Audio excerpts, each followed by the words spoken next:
This is Audible. A grim and dirty omnibus.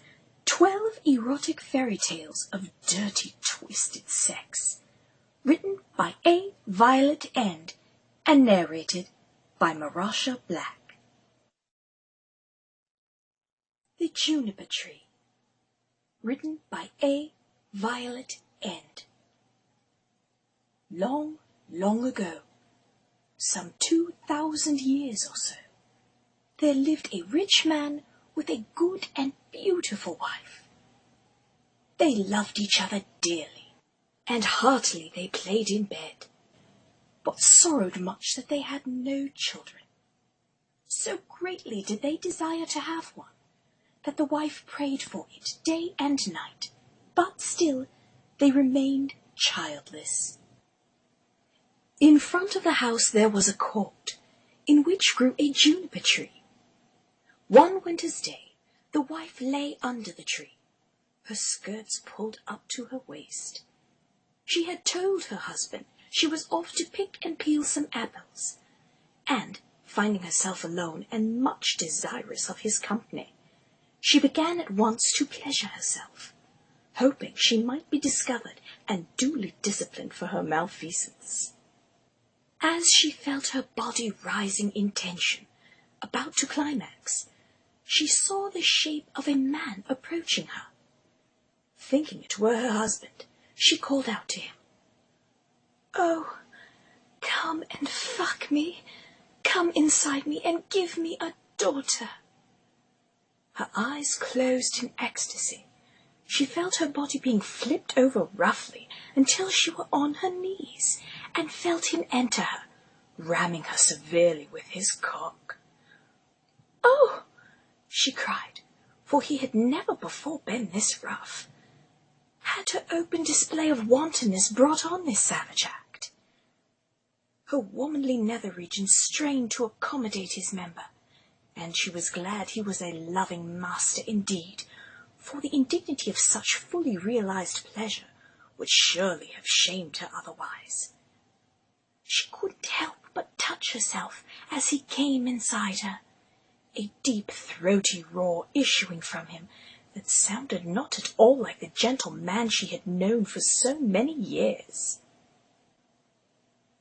She lay in collapse among her many soiled garments, and turned her head to remark upon his savagery, but, alas, he was gone. A month passed, and the snow had all disappeared.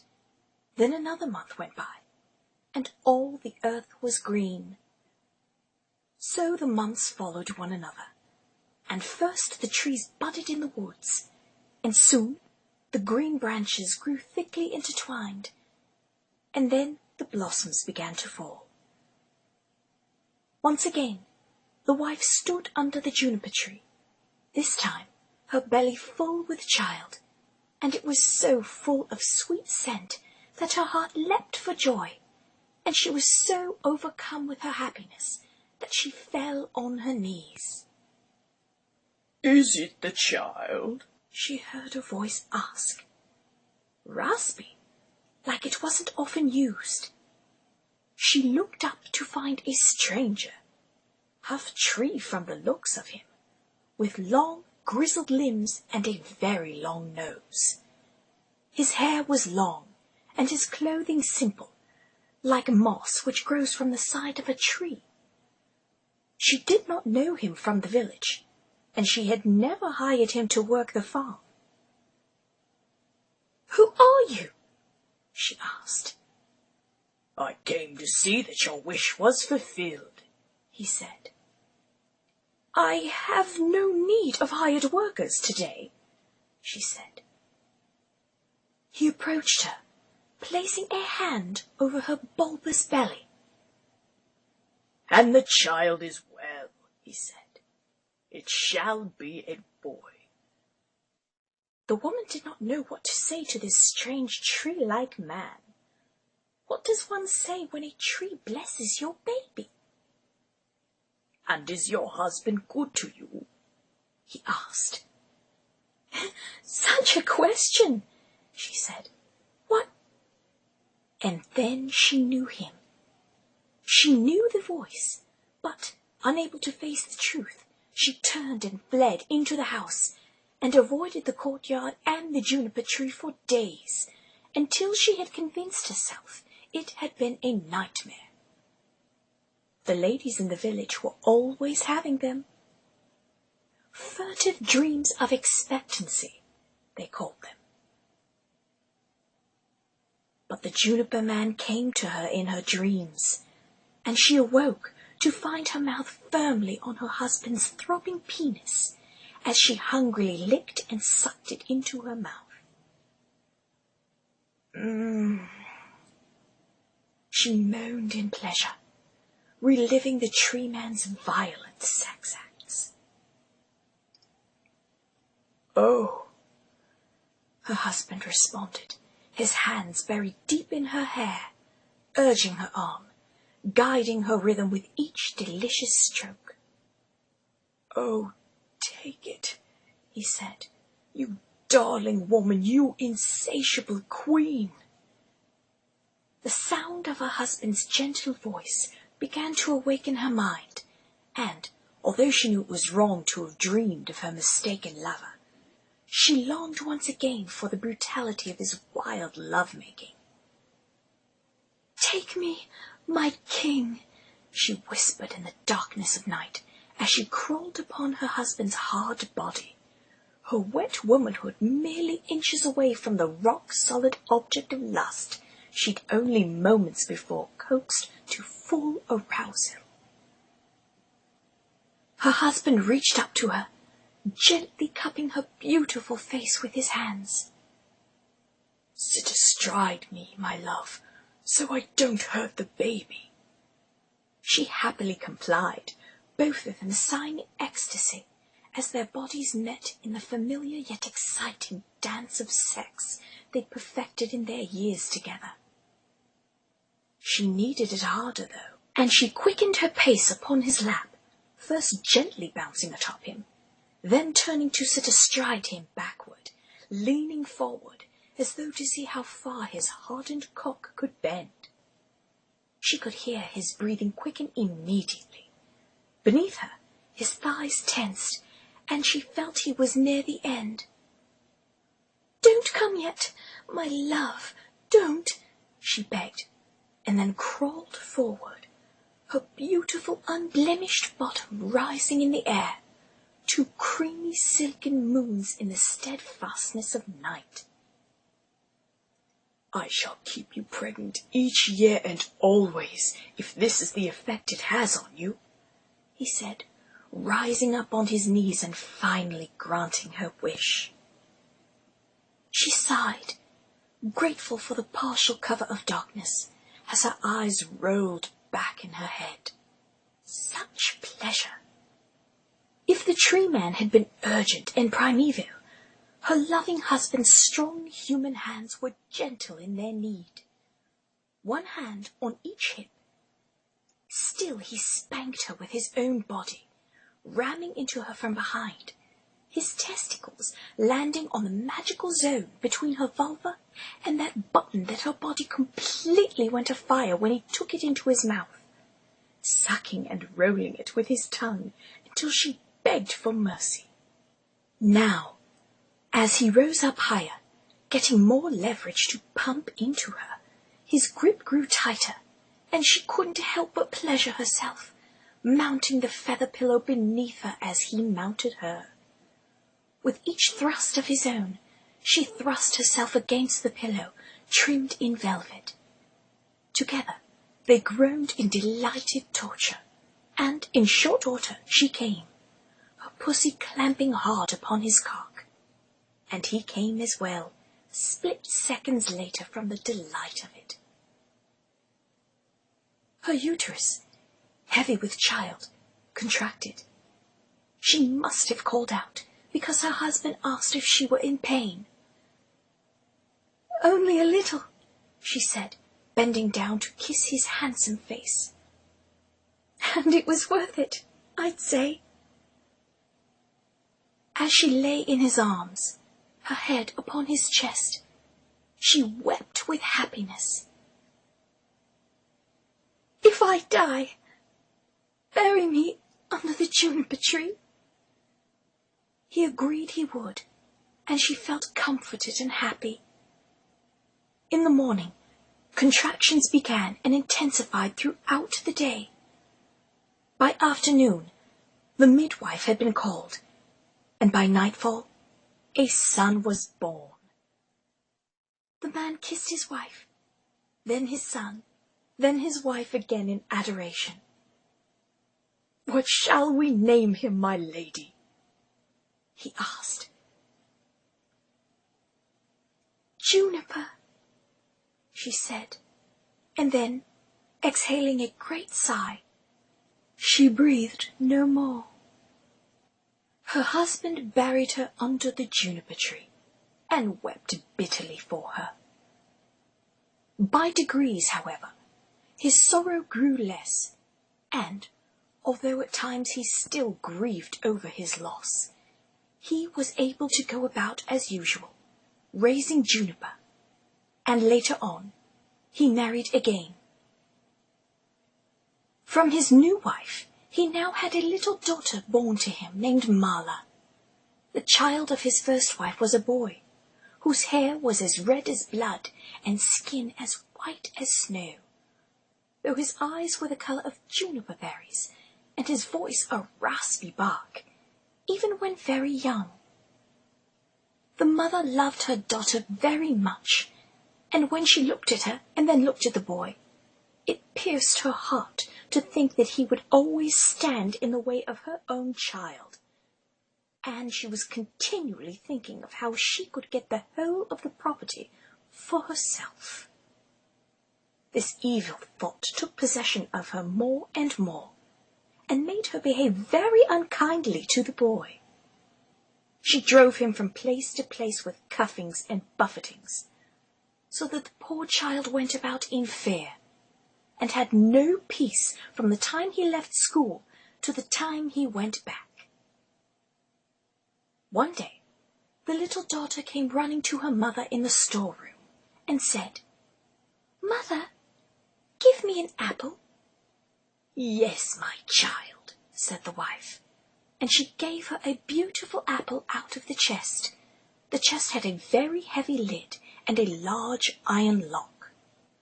"Mother," said the little daughter again, "may not Juniper have one too?" The mother was angry at this, but she answered, "Yes, when he comes out of school."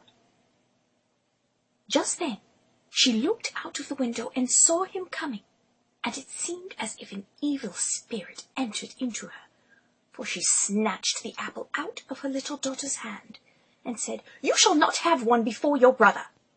She threw the apple into the chest and shut it.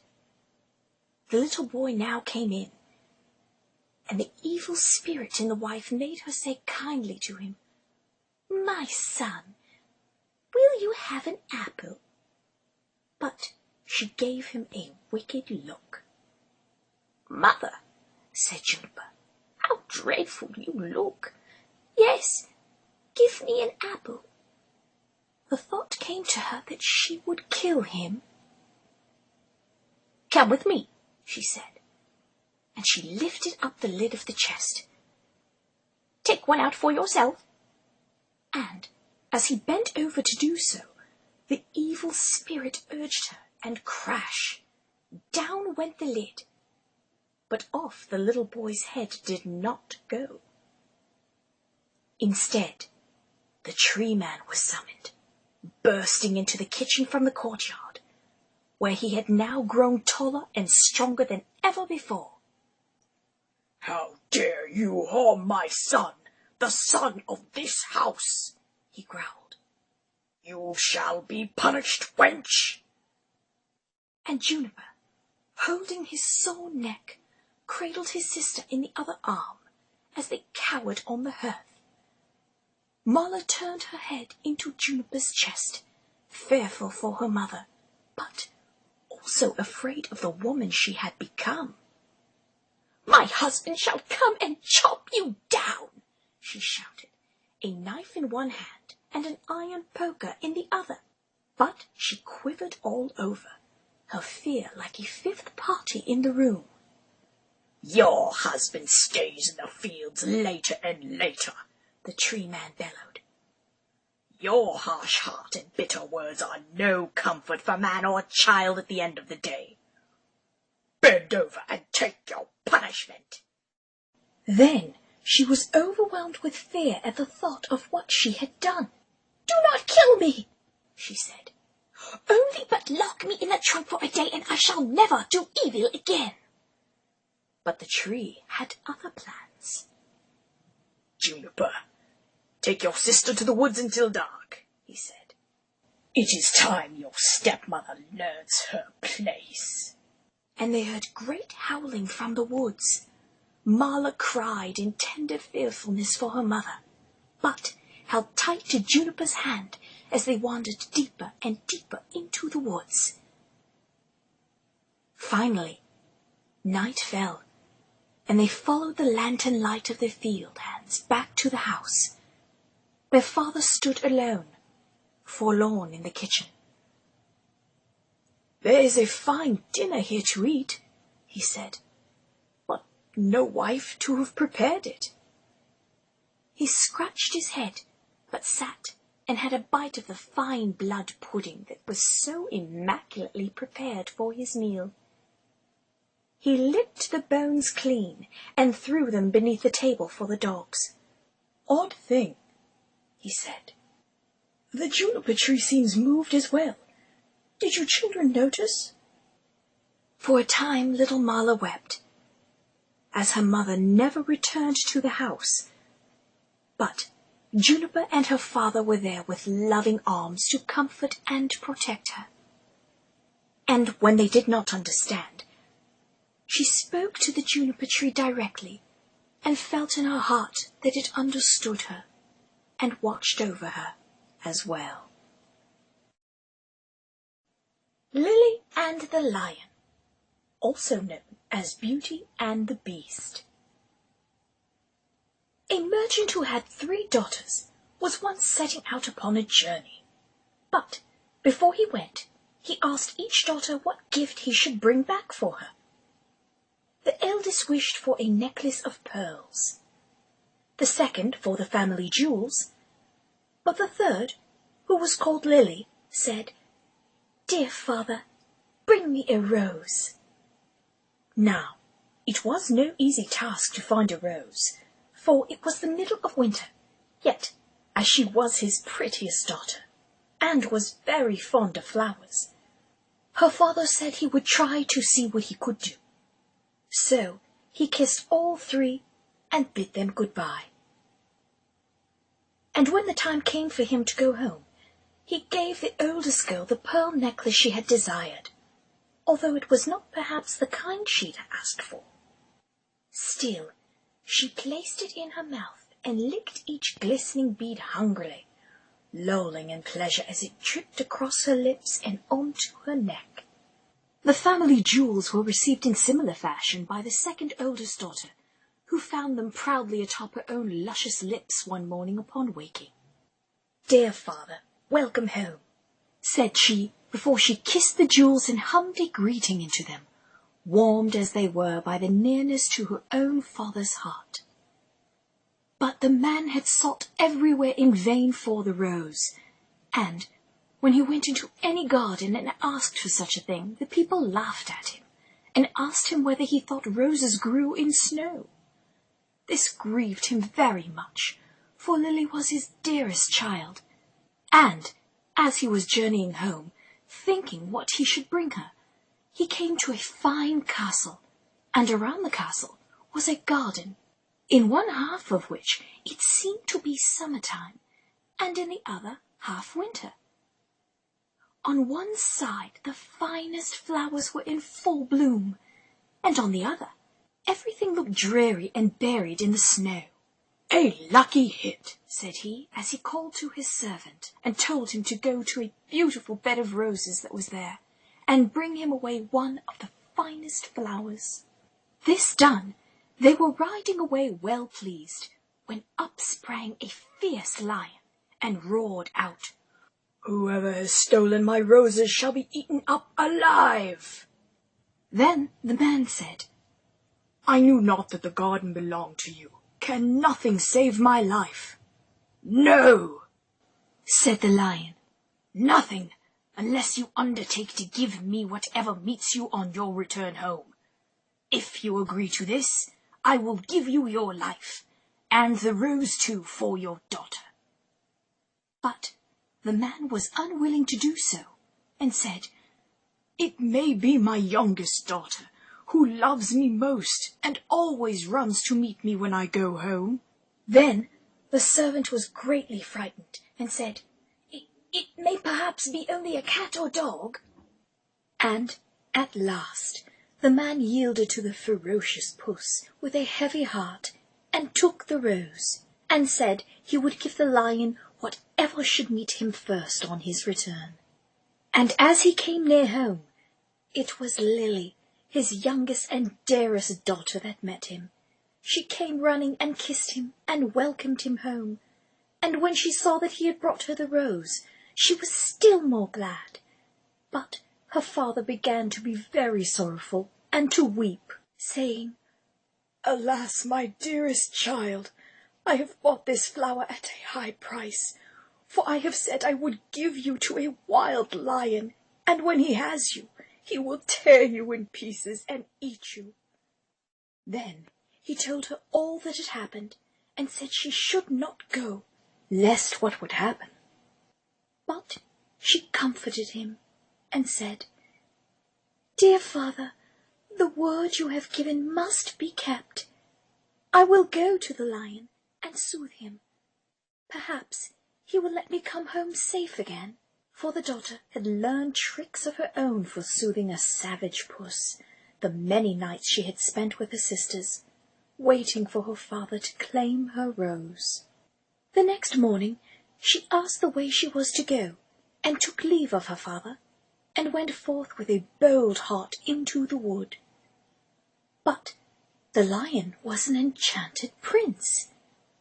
By day he and all his court were lions, romping and copulating in the bright sun, but in the evening they took their right forms again, and though they remembered less of their savagery, it remained in their hearts. When Lily came to the castle, he breathed deeply of her juices, and found her so pleasing, he immediately offered his own hand in marriage. He asked her so courteously that she agreed to marry him, and that very night his sandpaper tongue found its way to her tenderest parts. "My darling, your blossoming womanhood will be the sweetest gift," the Lion Prince said, kneading his human hands into her thighs like paws, relaxing her muscles and whetting her desire. She reached to stroke his silken hair, and he applied his tongue to the centre of her bud, and she felt the desire well up in her like never she had before. "Oh, I am so glad I asked my father to seek that rose," she cried out as he mounted her, barely able to remove his kingly garments in time.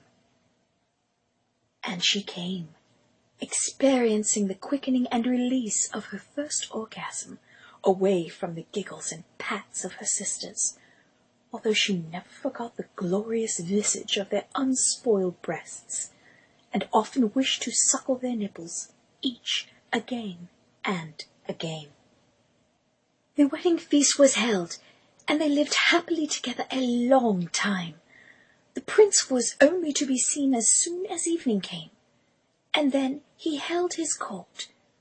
But every morning he left his bride, and went away by himself, she knew not whither, till the night came again. Their nights were pleasurable enough. It left little time for the wandering. After some time he said to her, "Tomorrow there will be a great feast in your father's house, for your eldest sister is to be married, and if you wish to go and visit her, my lions shall lead you thither." Then she rejoiced much at the thoughts of seeing her father once more, and set out with the lions, and everyone was overjoyed to see her, for they had thought her dead long since. But she told them how happy she was, and stayed till the feast was over, and then went back to the wood, where her father embraced her closely, feeling every inch of her body to see if she had been mistreated. She kissed him intimately, asking, "Would you like to check my breath, father?" And though she felt his manhood rise up within his trousers, he delayed tampering with his daughter in this way, for the time, for she was now the wife of a king, and he feared the ferocious lions in her company still. Her second sister was soon after married, and when Lily was asked to go to the wedding, she said to the prince, "I will not go alone this time. You must go with me." But he would not, and said that it would be a very hazardous thing, for if the least ray of the torchlight should fall upon him, his enchantment would become still worse, for he should be changed into a dove, and be forced to wander about the world for 7 long years. However, she gave him no rest, and said that she should take care no light should fall upon him. So at last they set out together, and took with them their little child, and she chose a large hall with thick walls for him to sit in, while the wedding torches were lighted. But, unluckily, no one saw there was a crack in the door. Then the wedding was held with great pomp, but as the train came from the church and passed with the torches before the hall, a very small ray of light fell upon the prince. In a moment he disappeared, and when his wife came and looked for him, she found only a white dove, and it said to her, "7 years must I fly up and down over the face of the earth, but every now and then I will let fall a white feather that will show you the way I am going. Follow it, and at last you may overtake and set me free." This said, he flew out the door, and poor Lily followed, and every now and then a white feather fell, and showed her the way she was to journey. Thus she went roving on through the wide world, and looked neither to the right hand nor to the left, nor took any rest for 7 years, though it became necessary in parts of the globe to whore out of her mouth for food and lodging. Then she began to be glad, and thought to herself that the time was fast coming when all her troubles should end. Yet repose was still far off, for one day, as she was travelling on, she missed the white feather, and when she lifted up her eyes, she could nowhere see the dove. "Now," she thought to herself, "no aid of man can be of use to me." So she went to the sun and said, "Thou shinest everywhere, on the hill's top and the valley's depth. Hast thou anywhere seen my white dove?" "No," said the sun, "I have not seen it, but if you shall let me penetrate where I never have on your body, I will give thee a casket. Open it when thy hour of need comes." So she thanked the sun, and lifted her skirts for him to penetrate her backside. It felt warm, as she expected, but not as painful as she had feared. "Just like my darling puss," she thought to herself. I feared him as well, but then fell in love with his skilful tongue.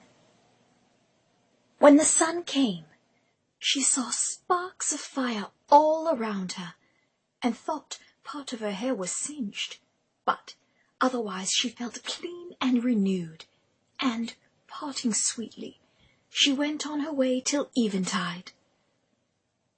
When the moon arose, she cried unto it, and said, "Thou shinest through the night, over field and grove.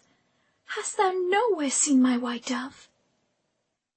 "No," said the moon, I cannot help thee, but if you will take my nut into your moist mouth and caress it duly with your tongue, I will give thee an egg. Break it when the need comes." Then she thanked the moon and fell to her knees with her mouth open and her arms spread wide.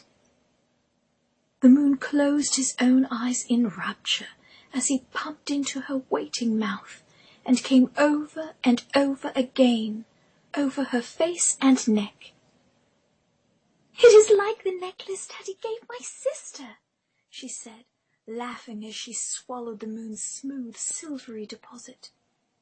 It was sweet, and she felt herself cool and heal inside, where the sun may have burned her. The moon stroked her hair in appreciation, and she felt it grow longer and thicker as well.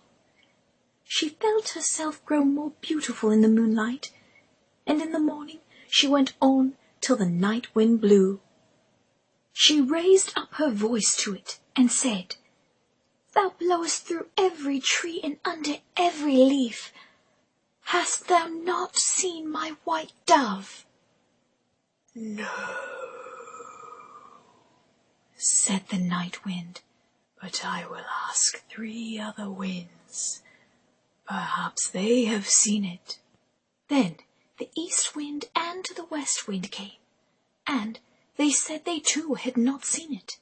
But the south wind said, "Bend thyself over, and let us 4 have our way with you, and I shall tell you what I have seen."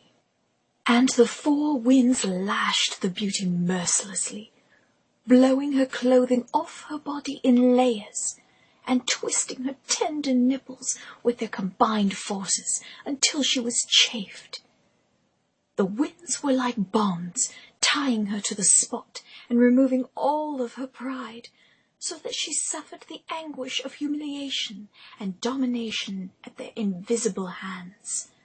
The winds were not willing to end her sweet torture with an involuntary spasm of delight on their own accord, so they continued to beat her with their combined power until she cried out for mercy, and, being merciful masters, they did stop. "Are you humbled now?" the south wind asked, and, feeling duly humbled, she nodded in submission. "I have seen the white dove. He has fled to the Red Sea, and is changed once more into a lion, for the 7 years are passed away, and there he is fighting with a dragon. And the dragon is an enchanted princess who seeks to separate him from you." Then the night wind said, "I will give thee counsel. Go to the Red Sea. On the right shore stand many rods. Count them, and when thou comest to the 11th, break it off and smite the dragon with it, and so the lion will have the victory, and both of them will appear to you in their own forms. Then look round, and thou wilt see a griffin, winged like a bird, sitting by the Red Sea.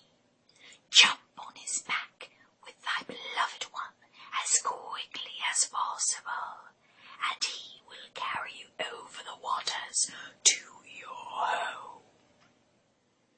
I will also give thee this nut," continued the night wind.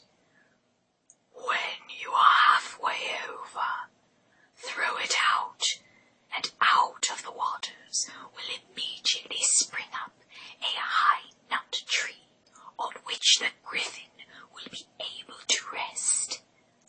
Otherwise, he would not have the strength to bear you the whole way.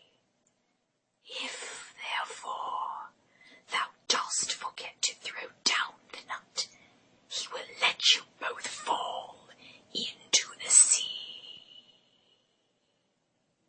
So Our poor wanderer went forth, and found all as the night wind had said. And she plucked the 11th rod, and smote the dragon, and the lion forthwith became a prince, and the dragon a princess again. But no sooner was the princess released from the spell, than she seized the prince by the arm, and sprang onto the griffin's back, and went off, carrying the prince away with her. Thus the unhappy traveller was again forsaken and forlorn. But she took heart and said, "As far as the wind blows, and so long as the cock crows, I will journey on, till I find him once again." She went on for a long, long way, till at length she came to the castle, whither the princess had carried the prince. And there was a feast that got ready, and she heard that the wedding was about to be held. The cries of her own true love could be heard from within the castle keep. "Heaven aid me now!" he screamed, and she heard the terrible laughter of the princess, who beat him with a leather whip, and made him bleed while she raped him with a cavalcade of toys inserted into every orifice. Our Lady took the casket that the sun had given her, and found that within it lay a dress as dazzling as the sun itself. So she put it on, and went into the palace, and all the people gazed upon her. And the dress pleased the bride so much that she asked whether it was to be sold. "Not for gold and silver," said she, "but for flesh and blood." The princess asked what she meant, and she said, "Let me speak with the bridegroom this night in his chamber, and I will give thee the dress." At last the princess agreed, but she told her chamberlain to give the prince a sleeping draught, so that he might not hear or see her. When the evening came, and the prince had fallen asleep, she was led into his chamber, and she sat herself down upon his face, and said, "Breathe deeply, my love. I have followed thee 7 years. I have been to the sun, the moon, and the night wind to seek thee, and at last I have helped thee to overcome the dragon. Wilt thou then forget me quite?" And the prince's member stirred in his breeches, rising to greet his true love wife, though the prince all the time slept so soundly that her voice only passed over him, and seemed like the whistling of the wind among the fir trees. Though time was short, her desire was strong, and their absence too long. Lily rode his sleeping mouth till she came across his face, ejaculating silvery pearl liquid that seeped into his mouth, and gave him a smile, though he still did not wake. Then poor Lily was led away, and forced to give up the golden dress, and when she saw that there was no help for her, she went out into a meadow, and sat herself down and wept. But as she sat, she bethought herself of the egg that the moon had given her, and when she broke it, there ran out a hen and 12 chickens of pure gold that played about, and then nestled under the old one's wings, so as to form the most beautiful sight in the world. And she rose up and drove them before her, till the bride saw them from her window, and was so pleased that she came forth and asked her if she would sell the brood. "Not for gold or silver, but for flesh and blood. Let me again this evening speak with the bridegroom in his chamber, and I will give thee the whole brood."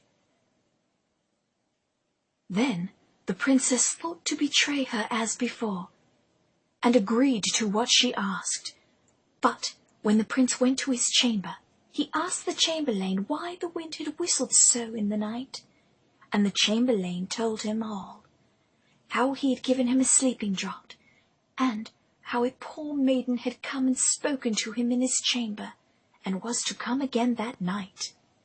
Then the prince took care to throw away the sleeping draught, and when Lily came and began to tell him what woes had befallen her, and how faithful and true to him she had been, he knew his beloved wife's voice, and sprang up, turning her over and mounting her, as was his right, though time was short, and they were surely to be caught.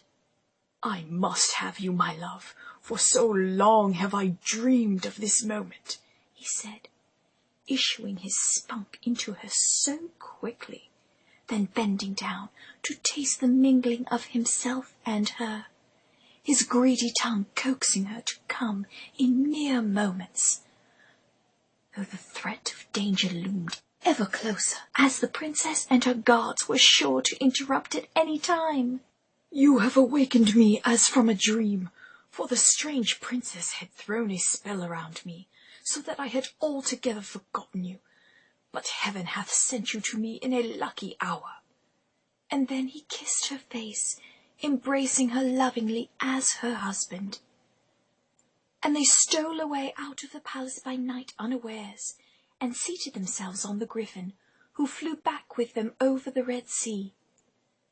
When they were halfway across, Lily let the nut fall into the water, and immediately a large nut tree arose from the sea, whereon the griffin rested for a while, and then carried them safely home. There they found their child, now grown up to be comely and fair, and after all their troubles they lived happily together to the end of their days. The Wedding of Mrs. Fox. There was once upon a time an old fox with 9 whipping flails, which he called his tails, who believed that his wife was not faithful to him, and wished to put her to the test. He stretched himself out under the bench, did not move a limb, and behaved as if he were stone dead. Mrs. Fox went up to her room, shut herself in, and her maid, Miss Cat, sat by the fire and did the cooking. Now, Miss Cat was the unacknowledged third in the couple's relationship, with the 2 subservient submissive females relating usually to Mr. Fox in a one-on-one. Normally, Miss Cat was not welcomed into the bed, but slept at the foot of it, and made herself available to change the bed linens when they were spoiled by Mr. Fox's semen, or to catch his issue into her mouth when permitted. Once in a great while, Mr. Fox would instruct Mrs. Fox to violate Miss Cat anally with her own hands, as punishment for having her monthly cycle. But then Miss Cat would always writhe in pain, as the 3 of them chorused in a round of orgasmic pleasure afterward. Miss Cat began and remained in the couple's domestic employ, so one could certainly understand the confusing apprehension both females felt upon the assumed death of their master. When it became known that the old fox was dead, suitors presented themselves. The maid heard someone standing at the house door, knocking. She went and opened it, and it was a young fox, who said, "What may you be about, Miss Cat? Do you sleep, or do you wake?" She answered, "I am not sleeping, I am waking. Would you know what I am making? I am boiling warm beer with butter. Will you be my guest for supper?" And in her lonesome grief, she stroked the young fox's penis, and found it rather lacking in comparison to her beloved master's. The young fox enjoyed it neither, and replied, "No, thank you, miss. What is Mrs. Fox doing?" The maid replied, "She is sitting in her room, moaning in her gloom, weeping her little eyes quite red, because old Mr. Fox is dead." Do just tell her, miss, that a young fox is here who would like to woo her." "Certainly, young sir." The cat went up the stairs, trip, trap. The door she knocked at, tap, tap, tap. "Mistress Fox, are you inside?" "Ah, yes, my little cat," she cried. "Come in, my darling pussy." Miss Cat dropped to her knees and serviced her mistress, taking pleasure in the woman's near familiar scent. The flavour of her master's wife ever on his lips and cock, she felt at once invigorated at the sight of the holy cooch first hand. "Ah, my lady," she moaned, as she set her tongue to working the widow's pleasure centres. "Fist me," Mrs. Fox responded, and the cat did so, of course, as she had been so oft trained to follow her master's commands. Now, also, she did respond to his lady as her new mistress. Both of the women climaxed, first the lady, who then watched patiently as Miss Cat masturbated herself against the edge of the mattress like a humping dog. Although the lady was somewhat disgusted by this practice, she waited quietly until her maid had finished. "Why did you seek me?" she asked. "A wooer stands at the door out there," said the cat. "What does he look like, my dear? Has he 9 as beautiful tails as the late Mr. Fox?" "Oh, no," answered the cat. "He has only 1, and I found it weak." "Then I will not have him." Miss Cat went downstairs and sent the wooer away. Soon afterwards there was another knock, and another fox was at the door who wished to woo Mrs. Fox. He had 2 tails, and although his cock was nearly as hard as his accessory toy, he did not fare better than the first. After this still more came, each with 1 tail more than the other, but they were all turned away, until at last one came who had 9 tails, like old Mr. Fox. When the widow heard that, she said joyfully to the cat, "Now open the gates and doors all wide, and carry old Mr. Fox outside." But just as the wedding was going to be solemnized, old Mr. Fox stirred under the bench and cudgelled all the rabble, and drove them and Mrs. Fox out of the house, his cock bulging, engorged with rage and pent-up frustration, as he whipped her and the cat with his other 8 tails. Poor Miss Cat begged for mercy, and Mrs. Fox spoke on her behalf, begging their master to show her care. But Mr. Fox was a cold creature, and would not be sated until he possessed a body to desecrate and bury. Miss Cat fought back, near the end, but the fox was more cunning than she, and more patient, and after she had breathed her final breath, her eyes locked with Mrs. Fox's at the last, he came upon her ears and upon her glossy pelt, and then he summoned himself erect once more by commanding Mrs. Fox to fillet him for some 2 hours straight, at the end of which he jammed his member hard into Cat's own eye socket, forcing what had been her beautiful blue eye, and spasming within her again. "Now clean her up and prepare her for our supper," he said to his wife before retiring to bed, "and tomorrow we shall seek out a new maid." Though that errand proved difficult, as the other animals avoided the fox home, for they had heard of the thunderous rage of Mr. Fox, none wanted to match the fate of Miss Cat, and for that Mrs. Fox suffered until Mr. Fox mellowed into his old age, and then died, for real this time. The White Snake by A. Violet End. A long time ago, there lived a king who was famed for his wisdom through all the land. Nothing was hidden from him, and it seemed as if the news of the most secret things was brought to him through the air. But he had a strange custom. Every day after dinner, when the table was cleared and no one else was present, a trusty servant had to bring him one more dish. It was covered, however, and even the servant did not know what was in it. Neither did anyone know, for the king never took off the cover to eat of it until he was quite alone. This had gone on for a long time, when one day the servant, who took away the dish, was overcome with such curiosity that he could not help carrying the dish into his room. When he had carefully locked the door, he lifted up the cover and saw what he took to be a white snake lying on the dish. But when he saw it, he could not deny himself the pleasure of tasting it.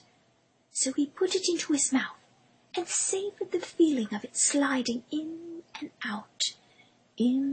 out, as his tongue ran upon it. No sooner had it touched his tongue than he heard a strange whispering of little voices outside his window. "Blast you, leave me alone," he thought to himself, for he had loosened his pants with his free hand, and was pleasuring himself heartily while he sucked on the snake. But then he came into his hand, and he licked that clean as well, imagining the snake had come for him. And he went and listened, and noticed that it was the sparrows who were chattering together, and telling one another of all kinds of things which they had seen in the fields and the woods. Eating the snake had given him the power of understanding the language of animals.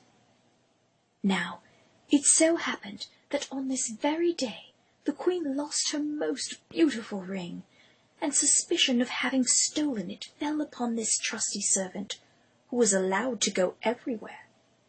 The king ordered the man to be brought before him, and threatened with angry words unless he could, before the morrow, point out the thief, he himself would be looked upon as guilty and executed. In vain he declared his innocence. He was dismissed with no better answer. In his trouble and fear, he went down into the courtyard, and thought how to help himself out of his trouble. Now some ducks were sitting together quietly by a brook, and taking their rest, and, whilst they were making their feathers smooth with their bills, they were having a confidential conversation together. The servant stood by and listened. They were telling one another of all the places where they had been waddling about all the morning, and what good food they had found, and what good fuckings there were to be had amongst the duck flock that day. And one said in a pitiful tone, "Something lies heavy on my stomach. As I was eating in haste, I swallowed a ring which lay under the queen's window." The servant at once seized her by the neck, carried her to the kitchen, and said to the cook, "Here is a fine duck. Pray, kill her." "Yes," said the cook, and weighed her in his hand. "She has spared no trouble to fatten herself, and has been waiting to be roasted long enough." So he cut off her head, licking by its neck lasciviously, and as she was being dressed for the spit, the queen's ring was found inside her. The servant could now easily prove his innocence, and the king, to make amends for the wrong, allowed him to ask a favour, and promised him the best place in the court that he could wish for. The servant refused everything, and only asked for a horse and some money for travelling, as he had a mind to see the world and go about a little. When his request was granted, he set out on his way, and one day came to a pond, where he saw 3 fishes caught in the reeds and gasping for water. Now, though it is said that fishes are dumb, he heard them lamenting that they must perish so miserably, and, as he had a kind heart, he got off his horse and put the 3 prisoners back into the water. They leapt with delight, put out their heads, and cried to him, "We will remember you and repay you for saving us." He rode on, and after a while it seemed to him that he heard a voice in the sand at his feet. He listened, and heard an ant-king complain, "Why cannot folks, with their clumsy beasts, keep off our bodies? That stupid horse, with his heavy hoofs, has been treading down my people without mercy." So he turned on to a side path, and the ant-king cried out to him, "We will remember you. One good turn deserves another." The path led him into a wood, where he saw 2 old ravens standing by their nest, and throwing out their young ones. "Out with you, idle good-for-nothing creatures!" cried they. "We cannot find food for you any longer.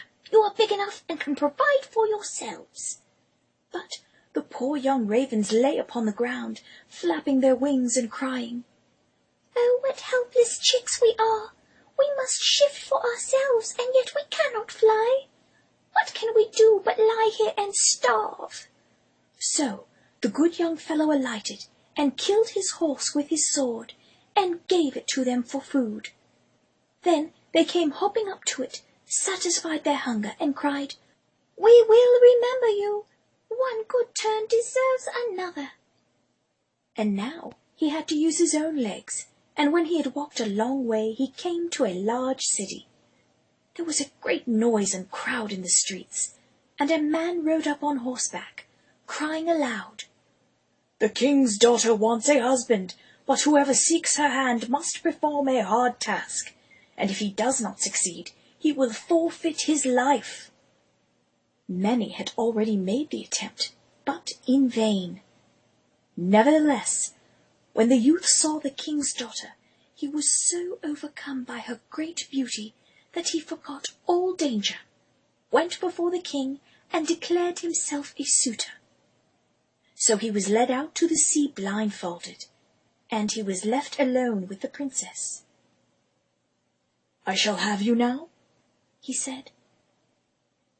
"You may," she said, from beneath the blindfold, and she began to undress, her flowing gown slipping open before her to reveal her hairless body. And the man was nearly undressed, his manhood stiff and ready to fulfill his task, when she spoke again. "Of course, if you take me now, my father's guard is sworn to castrate you and hang you before the castle walls." She giggled, raising her mask. The guardsmen were approaching. "Such trickery!" he cried. "Unfair this is! I demand my due chance to accomplish this hard task." And he threw on his clothing before the guardsmen could ridicule and damage him with their weapons. "Very well, then," she said, and she pulled a golden chain from around her neck. On it was a thin gold ring. Before the witness of the guard, she held it aloft atop a stone which jutted into the sea. "Find this," she said, "and you shall be my husband, and I shall give you your chance, as many chances as you could ever desire." And then turning, without the slightest care, she cast the ring into the water, wriggling her hips as she walked away. The king's guard ordered him to fetch this ring up from the bottom of the sea, and added, "If you come up again without it, you will be thrown in again and again until you perish amid the waves." All the people of the village grieved for the handsome youth, knowing that he would die alone by the sea, but none were allowed to help him. He stood on the shore and considered what he should do, when suddenly he saw 3 fishes come swimming towards him, and they were the very fishes whose lives he had saved. The one in the middle held a mussel in his mouth, which it laid on the shore at the youth's feet, and when he had taken it up and opened it, there lay the gold ring in the shell. Full of joy, he took it to the king and expected that he would grant him the promised reward. But when the proud princess perceived that he was not her equal in birth, she scorned him, and required him first to perform another task. she went down into the garden and opened her gown again, tempting him to taste of her fruit before they were discovered, then cruelly pulling her body away from his open mouth before he could savour her sweetness. Instead, she strewed with her own hands 10 sacks full of millet seed on the grass. Then she said, "Tomorrow morning before sunrise these must be picked up, and not a single grain be wanting." She said the last word with a wink, her hand cupping her womanhood, pushing in faintly circular motion, then stroking her own neck with the same hand, and blowing him a kiss. The youth sat down in the garden and considered how it might be possible to perform this task, but he could think of nothing, and there he sat, sorrowfully awaiting the break of day, when he should be led to death. But as soon as the first rays of sun shone into the garden, he saw all the 10 sacks standing side by side, quite full, and not a single grain was missing. The ant-king had come in the night with thousands and thousands of ants, and the grateful creatures had by great industry picked up all the millet seed and gathered them into the sacks. Presently the king's daughter herself came down into the garden, and was amazed to see that the young man had done the task she had given him. And though he reached for her to bend her over his knee and punish her for her evil ways, she could not yet conquer her proud heart, and said, "Although he has performed both the tasks, he shall not be my husband until he brought me an apple from the tree of life." The youth did not know where the tree of life stood, but he set out, and would have gone on forever, as long as his legs could carry him, though he had no hope of finding it. After he wandered through 3 kingdoms, he came one evening to a wood, and lay down under a tree to sleep. But he heard a rustling in the branches, and a golden apple fell into his hand. At the same time, 3 ravens flew down to him, perched themselves upon his knee, and said, "We are the 3 young ravens whom you saved from starving. When we had grown big, and heard that you were seeking the golden apple, we flew over the sea to the end of the world, where the tree of life stands, and have brought you the apple." The youth, full of joy, set out homewards, and took the golden apple to the king's beautiful daughter, who had now no more excuses left to make. They cut the apple of life in 2 and ate it together, signifying their new love, and when they were finished, he turned her over and spanked her heartily, 4 lashes with his belt for each trick she had tried to put him through, nearly to his death. When at last her bottom was red and raised angry welts stared back at him, he pitied his new wife's once beautiful bottom, and, feeling his anger nearly spent, he thrust his swollen cock into her mouth and into her ass until he came, withdrawing to spray her unblemished back with what felt like a full gallon of hot seed. Then her heart became full of love for him, and they lived in undisturbed happiness to a great age. The Adventures of Chanticleer and Partlet. Number 1. How they went to the mountains to eat nuts. "The nuts are quite ripe now," said Chanticleer to his wife Partlet. "Suppose we go together to the mountains and eat as many as we can before the squirrel takes them all away." "With all my heart," said Partlet. "Let us go and make a holiday of it together." So they went to the mountains, and, as it was a lovely day, they stayed there till the evening, their mouths full of nuts. Chanticleer alternated between filling his own mouth with the sweet meats cracked off from the shell and salted with his own blend of spice. Partlet, the flirtatious dear, would nuzzle into his crotch, on her way up from picking nuts amongst the grass, and she filled her own mouth with nuts on her way, Chanticleer's and otherwise. Now, whether it was they had eaten so many nuts that they could not walk, or whether they were lazy and would not, I do not know. However, they took it into their heads that it did not become them to go home on foot. So Chanticleer began to build a little carriage of nutshells, and, when it was finished, Partlet jumped into it and sat down, and bid Chanticleer to harness himself to it and draw her home. And then she produced a twig from the net tree and thrashed upon his rump until he squealed and turned on her, holding her down by the shoulders with great strength, but with care not to injure her. "That's a good joke," said Chanticleer, "but open your mouth now and receive the twist."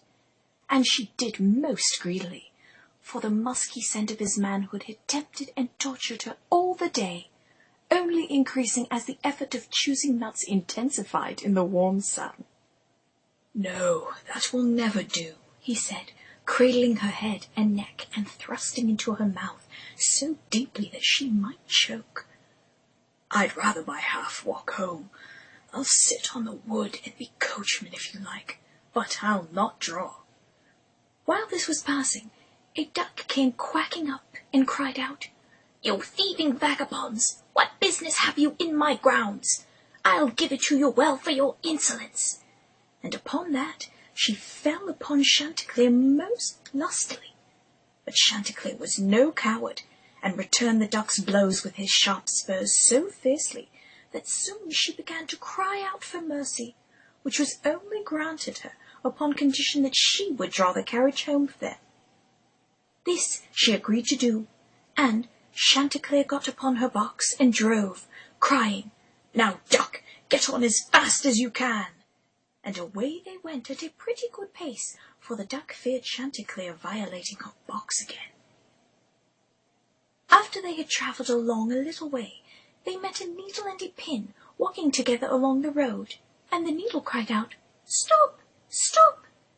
and said it was so dark that they could hardly find their way, and such dirty walking they could not get on at all. He told them that he and his friend the pin had been at a public house a few miles off, and had sat drinking till they had forgotten how late it was. He begged, therefore, that the travellers would be so kind as to give him a lift in their carriage. Chanticleer, observing that they were but thin fellows, and not likely to take up much room, told them that they might ride, but made them promise not to dirty the wheels of the carriage they were getting in, nor to tread on Partlet's toes. Late at night they arrived at an inn, and as it was bad travelling in the dark, and the duck seemed much tired, and waddled about a good deal from one side to the other, her box quite sore indeed. They made up their minds to fix their quarters there, but the landlord at first was unwilling, and said his house was full, thinking they might not be very respectable company. However, they spoke civilly to him, and gave him the egg which Partlet had laid by the way, and said they would give him the duck, who was in the habit of being laid every day. So at last he let them come in, and they bespoke a handsome supper, and spent the evening very jollily. In the early morning, before it was quite light, when nobody was stirring in the inn, Chanticleer awakened his wife, and, fetching the egg, they pecked a hole in it, ate it up, and threw the shells into the fireplace. They then went to the pin and needle, who were fast asleep, and, seizing them by the heads, stuck one into the landlord's easy-chair and the other into his handkerchief, and, having done this, they crept away as softly as possible.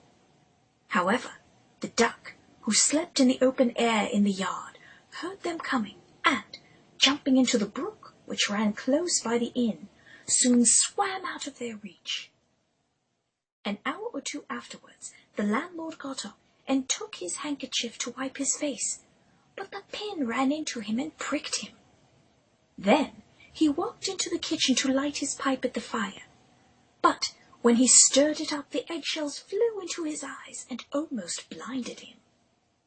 "Bless me," said he. "all the world seems to have a design against my head this morning." And, so saying, he threw himself sulkily into his easy-chair. But, oh dear, the needle ran into him, straight into his most private spot, and this time the pain was not in his head.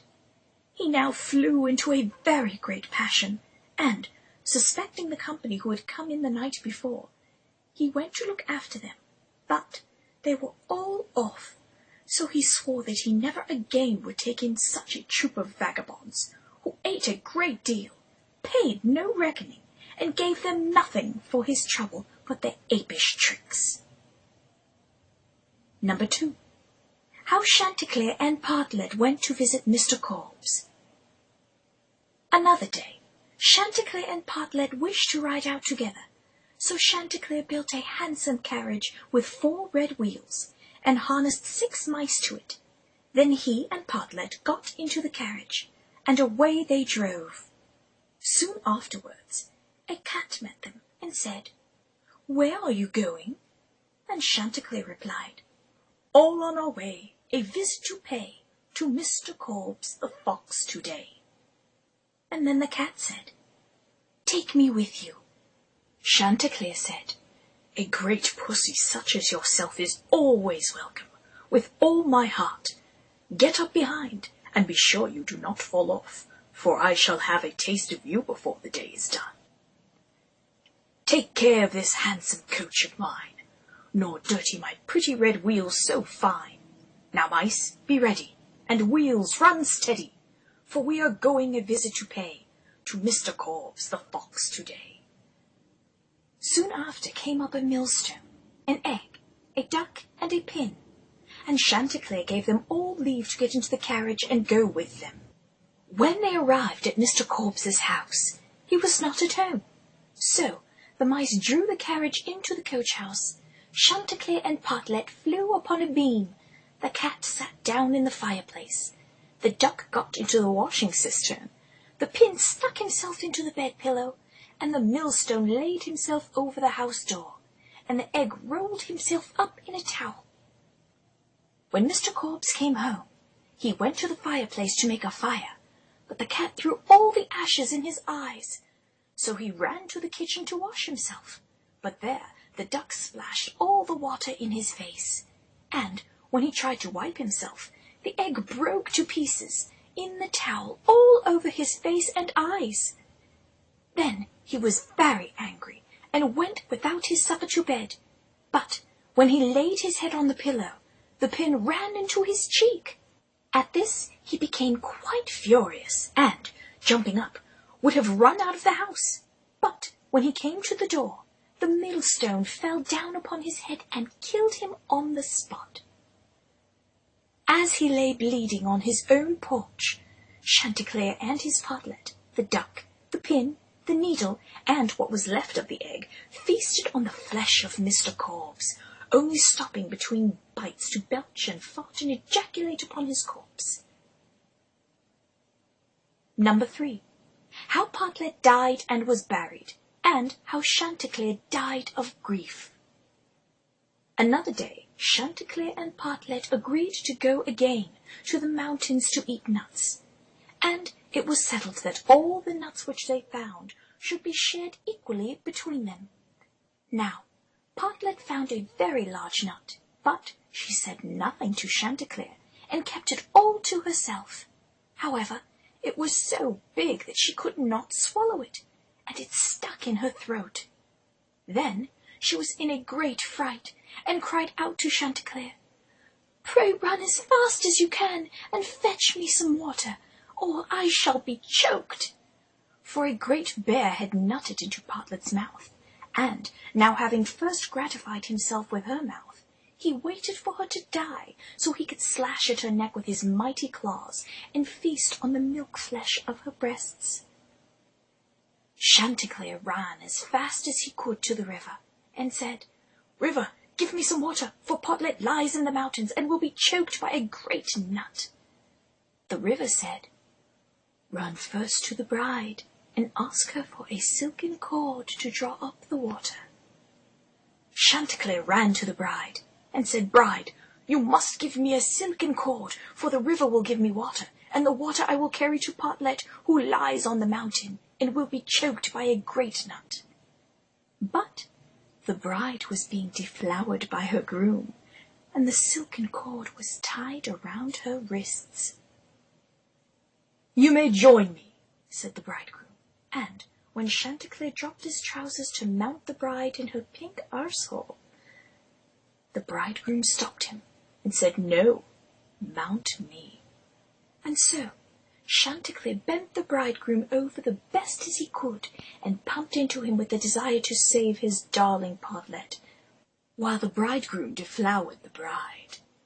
Finally, they had both come, and Chanticleer reached for the silken cord, but the bride smiled and said, "Run first and bring me my garland that is hanging on a willow in the garden." Then Chanticleer ran to the garden and took the garland from the bough where it hung and brought it to the bride, and then the bride gave him the silken cord, and he took the silken cord to the river, and the river gave him water, and he carried the water to Partlet, but in the meantime she was choked by the great nut and lay quite dead, and never moved any more. Then Chanticleer was very sorry and cried bitterly, and all the beasts came and wept with him over poor Partlet, and 6 mice built a little hearse to carry her to her grave. And when it was ready, they harnessed themselves before it, and Chanticleer drove them. On the way they met the fox. "Where are you going, Chanticleer?" said he. "To bury my Partlet," said the other. "May I go with you?" said the fox. "Yes, but you must get up behind, or my horses will not be able to draw you." Then the fox got up behind, and presently the wolf, the bear, the goat, and all the beasts of the wood came and climbed upon the hearse.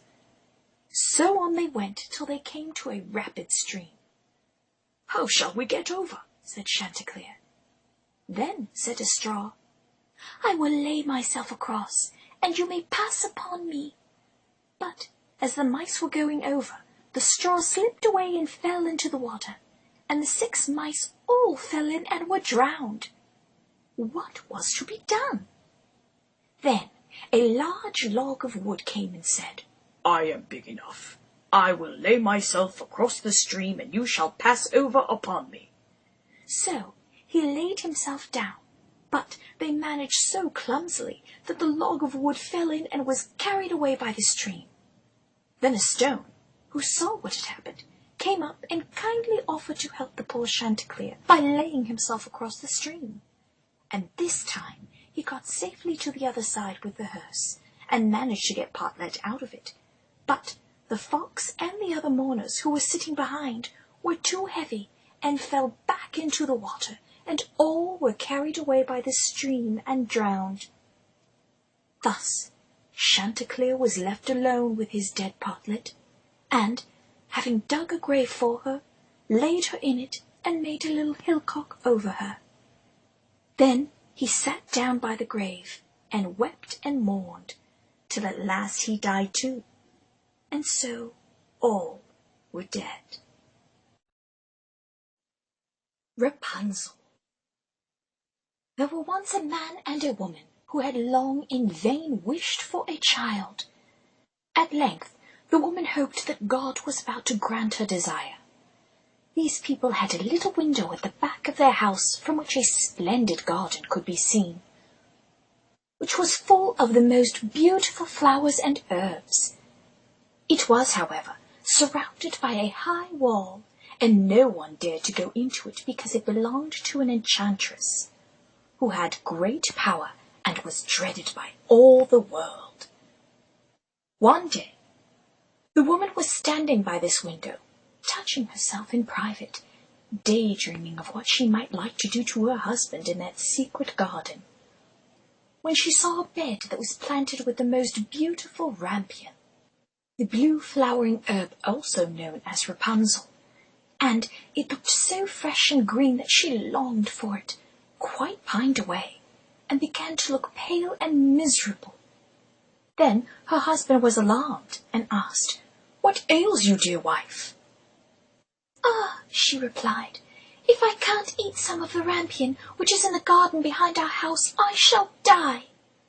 The man, who loved her, thought, "Sooner than let your wife die, bring her some of the rampion yourself, let it cost what it will." For the years had brought many opportunities to fulfill his wife's desires, and he was accustomed to bringing her pleasure, and being rewarded justly in kind. At twilight he clambered down over the wall into the garden of the enchantress, hastily clutching a handful of rampion, and took it into his mouth before rejoining his wife. He let it drop slowly into her mouth as he leaned above her, his tongue magnificently blue and fragrant, and throbbing from the course of the herb. She at once took the rampion and stroked it against her pink button, and he licked it and ate it greedily while she sucked at the blossom. It tasted so good to her, so very good, that the next day she longed for it 3 times as much as before. If he was to have any rest, her husband must once more descend into the garden. In the gloom of the evening, therefore, he let himself down again, but when he had clambered down the wall he was terribly afraid, for he saw the enchantress standing before him. "How can you dare," said she with an angry look, "descend into my garden and steal my rampion like a thief? You shall suffer for it." "Ah," answered he, "let mercy take the place of justice. I only made up my mind to do it out of necessity. My wife saw your rampion from the window, and felt such a longing for it that she would have died if she had not got some to eat." Then the enchantress allowed her anger to be softened, and said to him, "I can see by the state of your blue engorgement that the case be as you say." And with that, vines twisted up magically from the floor of her garden, and bound the man to the spot, whilst tearing off his clothing. There, before the enchantress, the man's enormous erection was laid bare, and the enchantress picked herself a sprig of rampion, and stroked the man's swollen member with it, chuckling in delight as she held the blossom to her own lips, then inhaled deeply of the herb. "Please, my lady," the man said, "I do this wrong errand only for the love of my wife. But if you shall have your way with me to earn my release, then so be it." And the enchantress considered it, but, herself being a cruel and man-hating sorceress, she derived no pleasure from the sex act itself, with male husbandry. She laughed, but not unkindly, for she saw within his heart and admired his wish to serve his wife.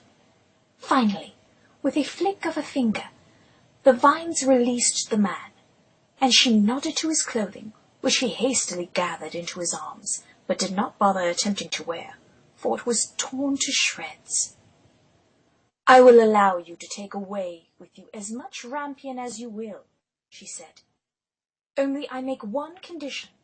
You must give me the child which your wife will bring into the world. It shall be well treated, and I will care for it like a mother." The man, in his terror, consented to everything, and when his wife was brought to bed, the enchantress appeared at once, gave the child the name of Rapunzel, and took it away with her. Rapunzel grew into the most beautiful child under the sun. When she was 12 years old, the enchantress shut her into a tower, which lay in a forest, and had neither stairs nor door, but quite at the top was a little window. When the enchantress wanted to go in, she placed herself beneath it and cried, "Rapunzel, Rapunzel, let down your hair to me." Rapunzel had magnificent long hair, fine as spun gold.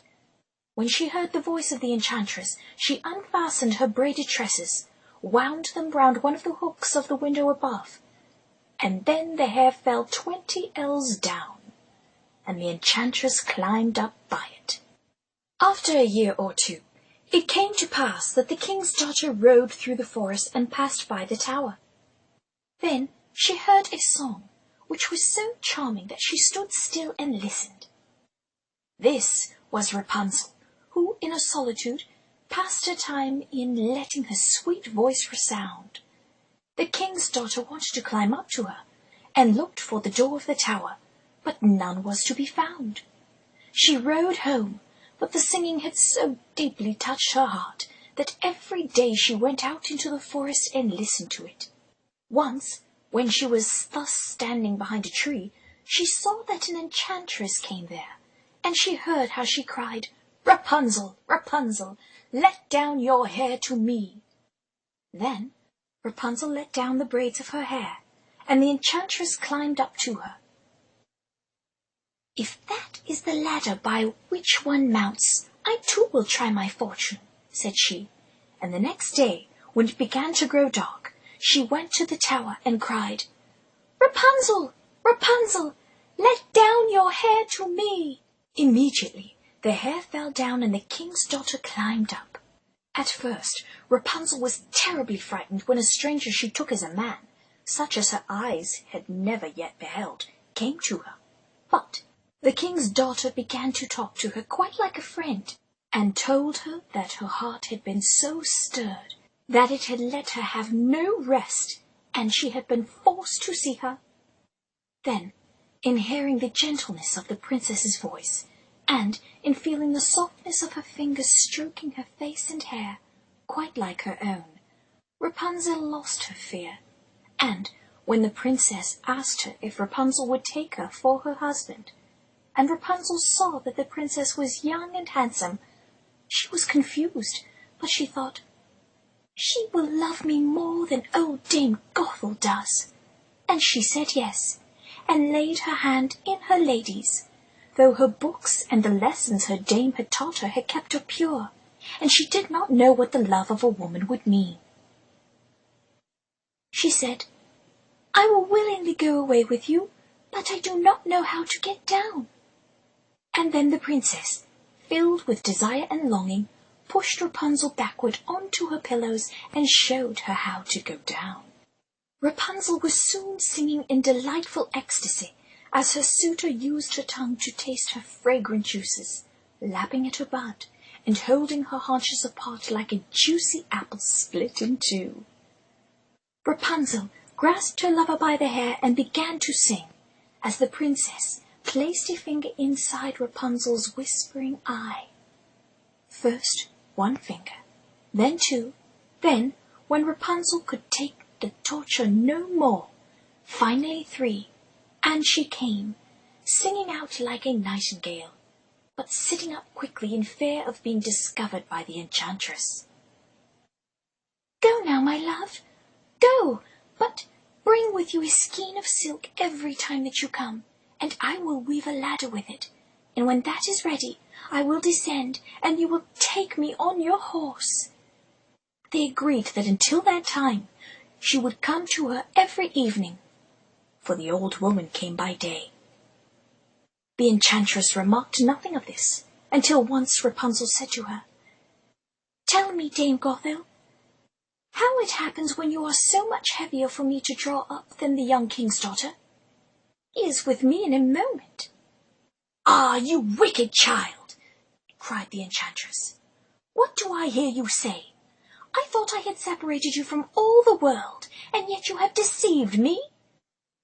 In her anger she clutched Rapunzel's beautiful tresses, wrapped them twice around her left hand, seized a pair of scissors with the right, and snip, snap, they were cut off, and the lovely braids lay on the ground.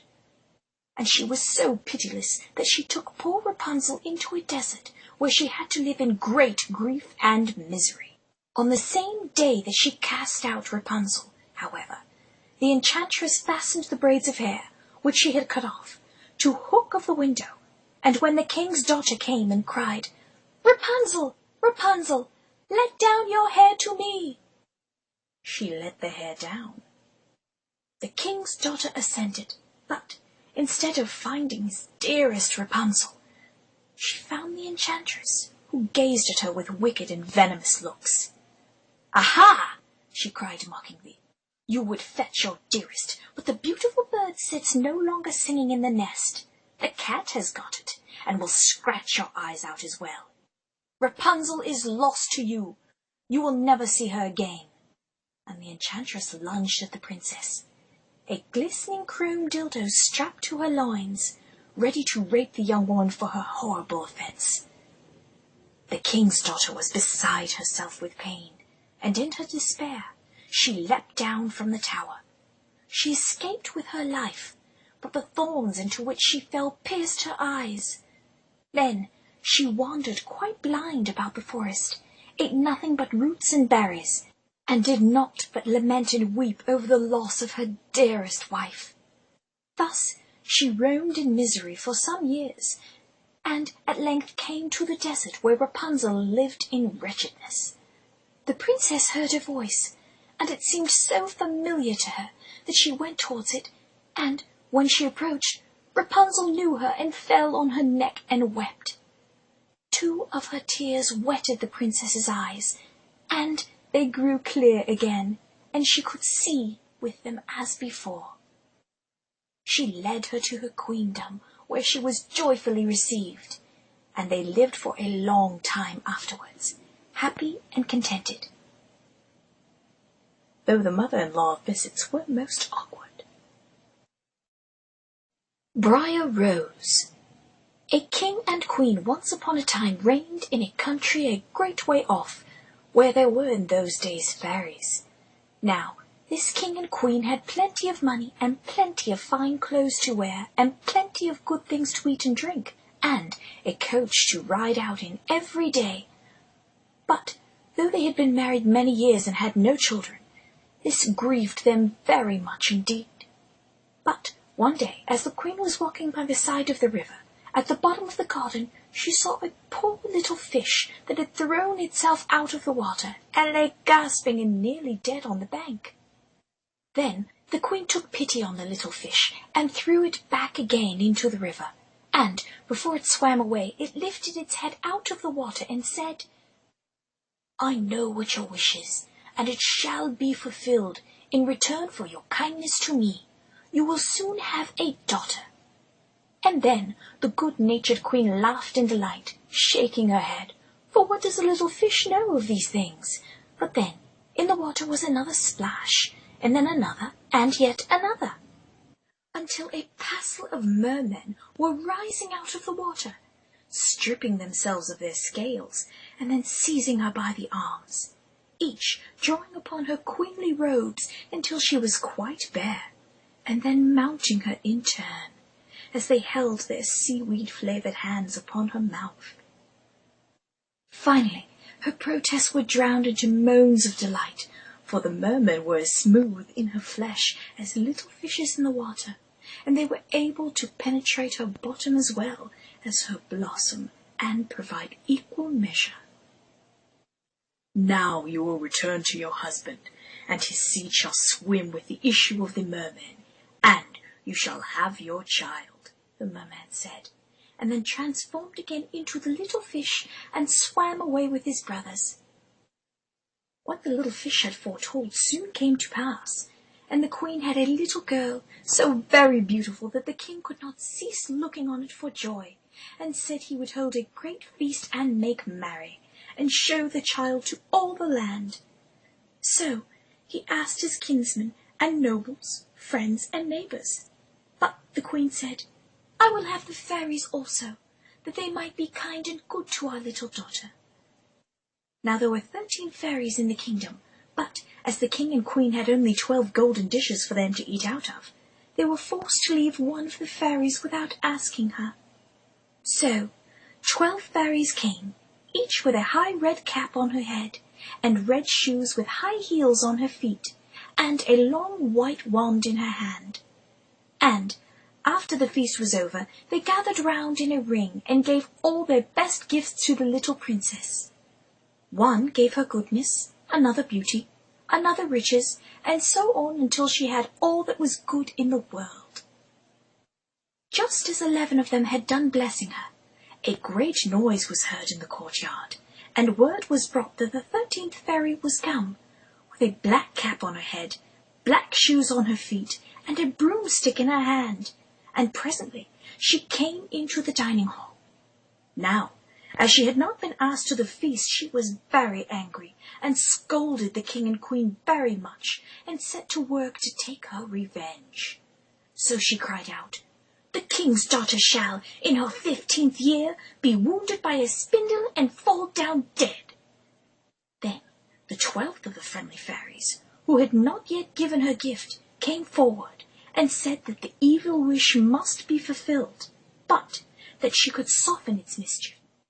So her gift was that the king's daughter, when the spindle wounded her, should not really die, but should only fall asleep for 100 years. However, the king hoped still to save his dear child altogether from the threatened evil, so he ordered that all the spindles in the kingdom should be brought up and burnt. But all the gifts of the first 11 fairies were in the meantime fulfilled, so the princess was so beautiful and well-behaved and good and wise that everyone who knew her loved her. It happened that, on the very day she was 15 years old, the king and queen were locked away in their bedchamber fucking vigorously, and she was left alone in the palace. So she roved about by herself and looked at all the rooms and chambers, till at last she came to an old tower, to which there was a narrow staircase ending with a little door. In the door there was a golden key, and when she turned it, the door sprang open, and there sat an old lady spinning away very busily. "Why, how now, good mother?" said the princess. "What are you doing there?" "Spinning," said the old lady, and nodded her head, humming a tune, while buzz went the wheel. "How prettily that little thing turns round," said the princess, and took the spindle and began to try and spin. But scarcely had she touched it before the fairy's prophecy was fulfilled. The spindle wounded her, and she fell down lifeless on the ground. However, she was not dead, but had only fallen into a deep sleep, and the king and queen, who had just come, then fell asleep, and all their court fell asleep too, and the horses slept in their stables, and the dogs in the court, the pigeons on the housetop, and the very flies slept upon the walls. Even the fire on the hearth left off blazing and went to sleep. The jack stopped. The spit that was turning about with a goose upon it for the king's dinner stood still, and the cook, who was at that moment pulling the kitchen boy by the hair as he worshipped her femininity orally with his own pouty mouth, let him go without climaxing, and both fell asleep. The butler, who was slyly tasting the ale, fell asleep with the jug at his lips and his cock on the tongue of the head stableman, and thus everything stood still and slept soundly. A large hedge of thorns soon grew round the palace, and every year it became higher and thicker, till at last the old palace was surrounded and hidden, so that not even the roof nor the chimneys could be seen. But there went a report through all the land of the sleeping, beautiful Briar Rose, for so the king's daughter was called, so that, from time to time, several king's sons came and tried to break through the thicket into the palace. This, however, none of them could ever do, for the thorns and bushes laid hold of them, as it were with their hands, and there they were stuck fast and died wretchedly. After many, many years, there came a king's son into that land, and an old man told him the story of the thicket of thorns, and how a beautiful palace stood behind it, and how a wonderful princess called Briar Rose lay in it asleep with all her court. He told, too, how he had heard from his grandfather that many, many princes had come, and had tried to break through the thicket, but that they had all stuck fast in it and died. Then the young prince said, "All this shall not frighten me. I will go and see this Briar Rose." The old man tried to hinder him, but he was bent upon going. Now, that very day 100 years were ended, and as the prince came to the thicket, he saw nothing but beautiful flowering shrubs, adorned with the bones of many princes, of course, though which he went with ease, and they shut in after him as thick as ever. Then he came at last to the palace, and there in the court lay the dogs asleep, and the horses were standing in the stables, and on the roof sat the pigeons fast asleep, with their heads under their wings. And when he came into the palace, the flies were sleeping on the walls, the spit was standing still, the butler had the jug of ale at his lips, the stableman his cock, the maid sat with a fowl in her lap ready to be plucked, and the cook in the kitchen was still holding the head of the boy, who had been delighting her precious clit ever so tenderly before they slept. Then he went on still farther, and all was so still that he could hear every breath he drew, till at last he came to the old tower, opened the door of the little room in which Briar Rose was, and there she lay, fast asleep on a couch by the window. She looked so beautiful that he could not take his eyes off of her, so he stooped down and gave her a kiss. But the moment he kissed her, she opened her eyes and awoke, and smiled upon him, and he was so overcome with lust that he ripped apart her dress and ravished her body from throat to clit within the instant. But this frightened dear Rose, and she lay crying in fear as he ate her furiously. Soon the king and queen also awoke, and the king resumed driving his shaft into the queen's backside until it was buried to the hilt, for this was how the queen liked it best of all, reminding her so as it did of the merman and the gracious violation, without which she would not have been blessed with their Rose. All the court awoke and resumed their fucking and sucking, and gazed on each other with great wonder as they came in chorus after 100 years' sleep. And finally someone heard dear Briar Rose crying, and it was the king, and he went to her aid. "My daughter, who is this man who has hurt you?" he said, bursting into her bedchamber to find her bottom being rigorously rotted from behind. "Father!" she cried, "please help!" But then the bad witch fairy appeared, and she was in the guise of the old spinning woman, and Briar Rose was distraught. Before she could warn her father through the grunts of her own suffering, the black fairy had possessed her father the king, and, instead of helping her, became her attacker as well. In this way the king then raped his own daughter, thrusting his cock deeply into her mouth, while holding her by her silky hair and slapping her lovely chin with his grey grizzled balls, screaming, "Take this! Take these gifts! Take it all, you fancy slut!" And the prince cried out as well, he not possessed, but enchanted by the rosy pink hole of Briar Rose's arse. "I shall come and come again in it forever. Its plunder forever mine, every night, my darling girl." But then the benevolent queen entered the room and screamed for shock and surprise, and sent the guardsmen to ring the warning bells until the sound carried to the river, and the mermen heeded their call. And as the mermen pushed through the castle like a rising tide of river water and steam, the possessed king and the enraptured prince both shuddered simultaneously in orgasm, spraying their seed all over the body of Briar Rose, who cried tears of insolence and frustration. But the spell was broken, and the mermen whisked her away to the river, their very own daughter, and healed her with their magical salves, and comforted and patted her. And the horses shook themselves, and the dogs jumped up and barked, the pigeons took their heads from under their wings, and looked about and flew into the fields. The flies on the walls buzzed again, the fire in the kitchen blazed up, round went the jack, and round went the spit, with the goose for the king's dinner upon it. The butler came in the stableman's throat, finished his draught of ale. The maid went on plucking the fowl, and the cook gave the boy a blow-job in return. And then the prince and Briar Rose were married, and the wedding feast was given, and they lived happily ever after all their lives long. though Briar Rose was often said to weep in the night time, and none but her prince, the king, and the queen knew why. And about these things they never spoke. The Dog and the Sparrow.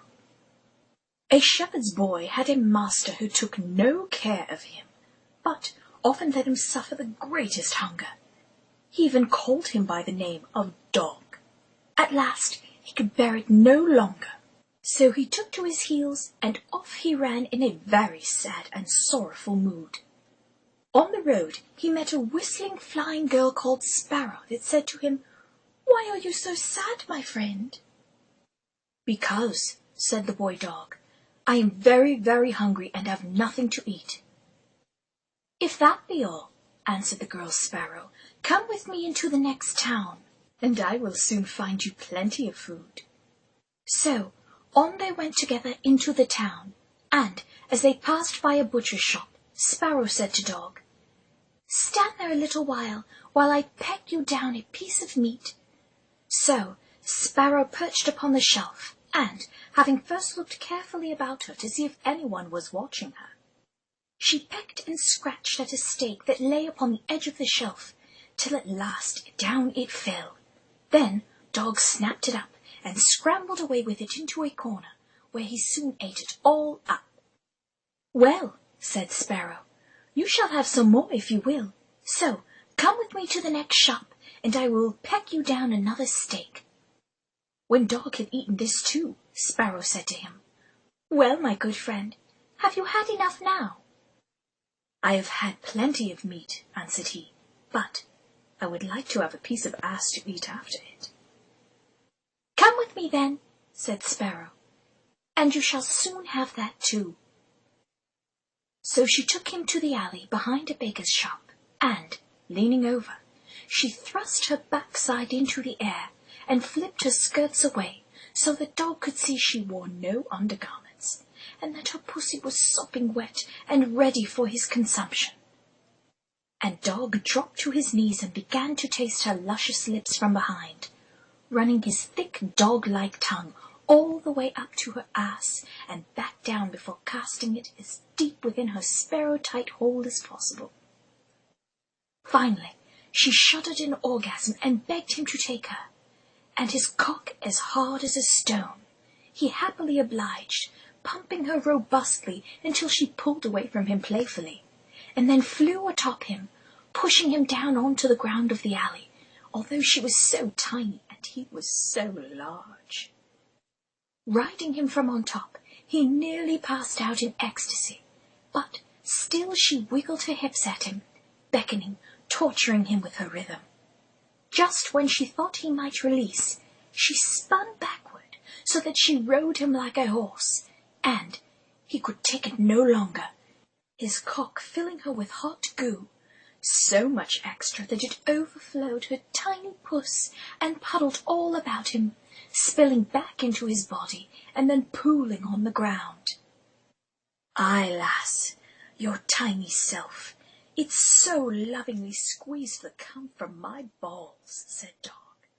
"I'd no idea it could feel so good."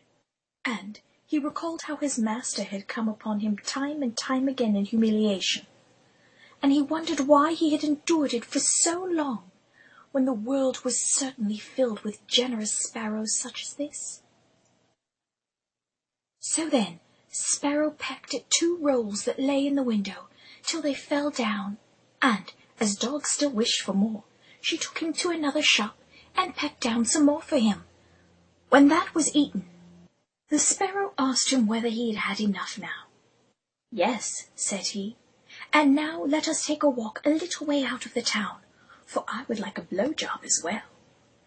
So they both went out upon the high road, but as the weather was warm, they had not gone far before Dog said, "I am very much tired. I should like to take a nap." "Very well," answered Sparrow, "do so, and in the meantime I will bathe in the river and guard you from behind that bush." So Dog stretched himself out on the road and fell fast asleep.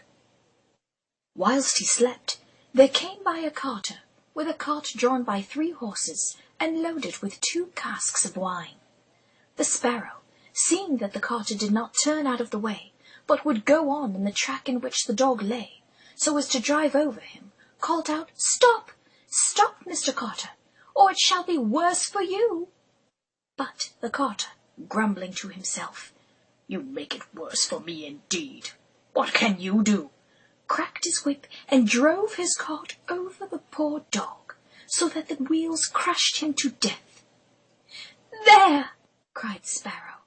"Thou cruel villain, thou hast killed my friend dog. Now mind what I say. This deed of thine shall cost thee all thou art worth." "Do your worst and welcome," said the brute. "What harm can you do me?" and passed on. But Sparrow crept under the tilt of the cart and pecked at the bung of one of the casks until she loosened it, and then all the wine ran out, without the carter seeing it. At last he looked around and saw that the cart was dripping and the cask quite empty. "What an unlucky wretch I am!" cried he. "Not wretch enough yet," said Sparrow, as she alighted upon the cock of one of the horses and sucked at him until he reared up and kicked. When the carter saw this, he was instantly erect and wanted to watch her bring the draught horse to orgasm. But, at the same time, he knew Sparrow was out to ruin him for the death of her lover, so he drew out his hatchet and aimed a blow at Sparrow, meaning to kill her. But she flew away, and the blow fell upon the poor horse's head with such force that he fell down dead. "Unlucky wretch that I am!" cried he. "Not wretch enough yet," said Sparrow. And, as the carter went on with the other 2 horses, she again crept under the tilt of the cart and pecked out the bung of the second cask, so that all the wine ran out. When the carter saw this, he again cried out, "Miserable wretch that I am!" But Sparrow answered, "Not wretch enough yet," and blew the second horse and pecked at him too. The carter shoved his hand down his pants and felt his erection straining for release. If only the sparrow would stop harrying the horses and let him mount her himself, or wrap her sparrow lips about his rod. He ran up and struck at her again with his hatchet, but away she flew, and the blow fell upon the second horse and killed him on the spot. "Unlucky wretch that I am!" said he. "Not wretch enough yet," said Sparrow, and, perching upon the third horse, she began to blow him hungrily as well. The carter was mad with fury, his rod now aching for release, and, without looking about him or caring what he was about, struck again at Sparrow, but killed his third horse as he had done the other 2. "Alas, miserable wretch that I am!" cried he. "Not wretch enough yet," answered Sparrow as she flew away. "Now will I plague and punish thee at thy own house." The carter was forced at last to leave his cart behind him, and to go behind a tree to relieve his frustration in self-abuse. But still he journeyed home overflowing with rage and vexation.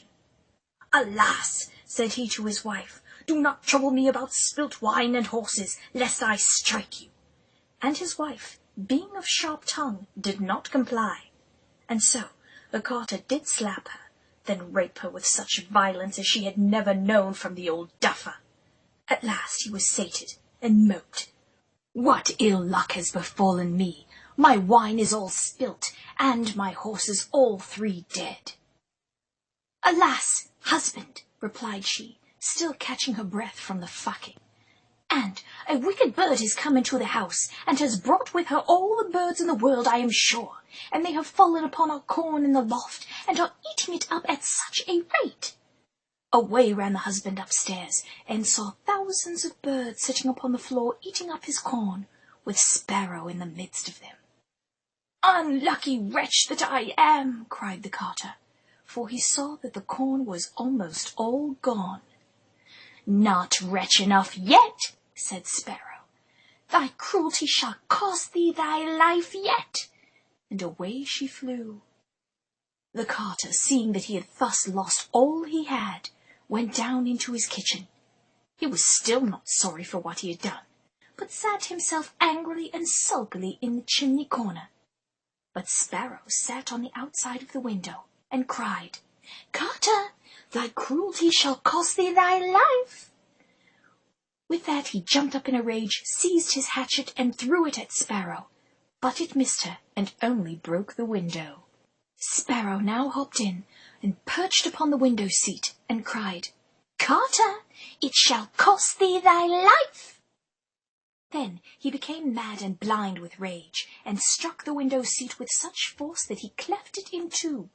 And as Sparrow flew from place to place, whistling as she leapt around the room, the carter and his wife were so furious that they broke all their furniture, glasses, chairs, benches, the table, and at last the walls, without touching the girl at all.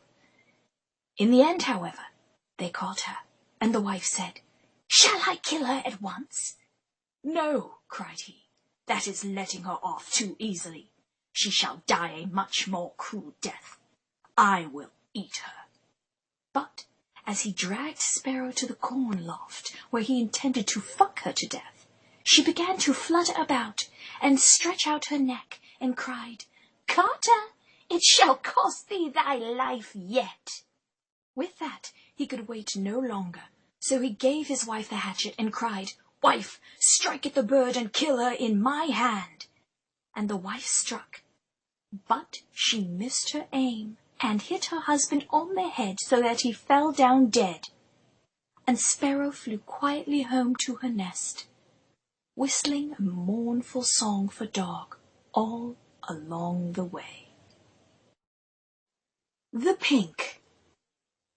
There was once upon a time a queen to whom God had given no children. Every morning she went into the garden and prayed to God in heaven to bestow upon her a son or a daughter. Then an angel from heaven came to her and said, "Be at rest. You shall have a son with the power of wishing, so that whatsoever in the world he wishes for, that shall he have."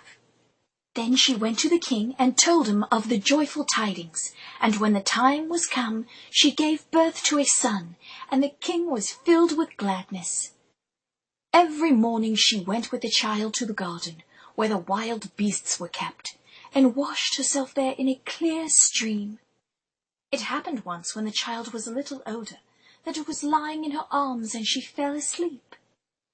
Then came the old cook, who knew that the child had the power of wishing, and stole it away. And he took a hen, and cut it in pieces, and dropped some of its blood on the queen's apron and on her dress.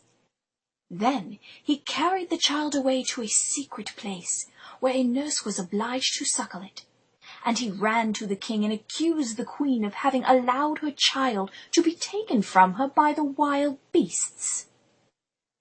When the king saw the blood on her apron, he believed this, fell into such a passion that he ordered a high tower to be built, in which neither sun nor moon could be seen, and had his wife put into it, and walled up. Here she was to stay for 7 years without meat or drink, and die of hunger. But God sent 2 angels from heaven in the shape of white doves, which flew to her twice a day, and carried her food until the 7 years were over. But at the night times the king would take pity on his wife, and, though he did not allow her to speak, he allowed her to be brought to his bedchamber, and be lain upon his silken bed-sheets, each of the limbs tied to the bedposts with ribbons, and a black silk mask attached to her face. In this way, sometimes he would take her, rocking in and out of her body, riding astride her, and admiring each supple inch of skin on her. Though the separation from him had quite taken its toll on her, and she had grown thin. "Still, your breasts are full and your rump is pleasing," he said, slipping his hands beneath her haunches to raise her pelvis up, so he could fill her with himself even deeper. And though it pleased and frightened her, she did not speak, for at first she had, and he had whipped her across the feet with a riding crop reserved for his prize stallion, and neither of them wished need for such action again. Other evenings the queen was simply tied to a chair in the corner of the room and allowed to watch as the king deflowered a particularly fetching bride from the village. His favourite method was to first allow the maiden to suckle his kingly sceptre, then roll it about her face, before standing her up and turning her around. "Bow to your queen," he would say, and, as she did, he would insert himself into her pink bottom. This never failed to delight him, as the women were not always virgins, but their backsides typically were. He would pump a few times and then make a whore of the bride, spraying his semen all over her back and ass, while she held tightly to her own ankles, his toes dug deeply into the velvet shag carpet of his bedchamber, before the roaring fire. The queen was not permitted to wear a mask on those nights, as part of the punishment for her crime, and, though she despaired for the depravity of her husband and the loss of the child, she did so prettily, and soon her heart had grown to ice. The cook, in the meantime, thought to himself, "If the child has the power of wishing, and I am here, he might very easily get me into trouble." So he left the palace and went to the boy, who was already big enough to speak, and said to him, "Wish for a beautiful palace for yourself with a garden, and all else that pertains to it." Scarcely were the words out of the boy's mouth, when everything was there that he had wished for. After a while the cook said to him, "It is not well for you to be alone. Wish for a pretty girl as a companion." Then the king's son wished for one, and she immediately stood before him, and was more beautiful than any painter could have painted her. The two played together, and loved each other with all their hearts, and the old cook went out hunting like a nobleman, and when he returned with the game, the girl rode his cock as well, and then served the meat and the wine, and all was fine. The thought occurred to him, however, that the king's son might some day wish to be with his father, and thus bring him into great peril. So he went out and took the maiden aside, and said, "Tonight, when the boy is asleep, go to his bed and plunge this knife into his heart, and bring me his heart and tongue, and if you do not do it, you shall lose your life." Thereupon he went away, and when he returned the next day she had not done it, and said, "Why should I shed the blood of an innocent boy who has never harmed anyone?" The cook once more said, "If you do not do it, it shall cost you your own life." When he had gone away, she had a little deer brought to her, and ordered her to be killed, took her heart and tongue, and laid them on a plate, and, when she saw the old man coming, she said to the boy, "Lie down in your bed, and draw the clothes over you." When the wicked wretch came in and said, "Where are the boy's heart and tongue?" the girl reached the plate to him, but the king's son threw off the quilt and said, "You old sinner, why did you want to kill me? Now I will pronounce thy sentence. You shall become a black poodle, and have a gold collar around your neck, and shall eat burning coals till the flames burst forth from your throat." And when he had spoken these words, the old man was changed into a poodle dog, and had a gold collar around his neck, and the cooks were ordered to bring up some live coals, and these he ate, until the flames broke forth from his throat. The king's son remained there a short while longer, and he thought of his mother, and wondered if she was still alive. At length he said to the maiden, "I will go home to my own country. If you come with me, I will provide for you." "Ah," she replied, "the way is so long, and what shall I do in a strange land where I am unknown?" As she did not seem quite willing, and as they could not be parted from each other, he wished that she might be changed into a beautiful pink, and took her with him. Then he went away to his own country, and the poodle had to run after him. He went to the tower in which his mother was confined, and, as it was so high, he wished for a ladder which would reach up to the very top. Then he mounted up and looked inside and cried, "Beloved mother, Lady Queen, are you still alive, or are you dead?" She answered, "I have just eaten, and am still satisfied," for she thought the angels were there. Said he, "I am your dear son, whom the wild beasts were said to have torn from your arms, but I am alive still, and will soon set you free."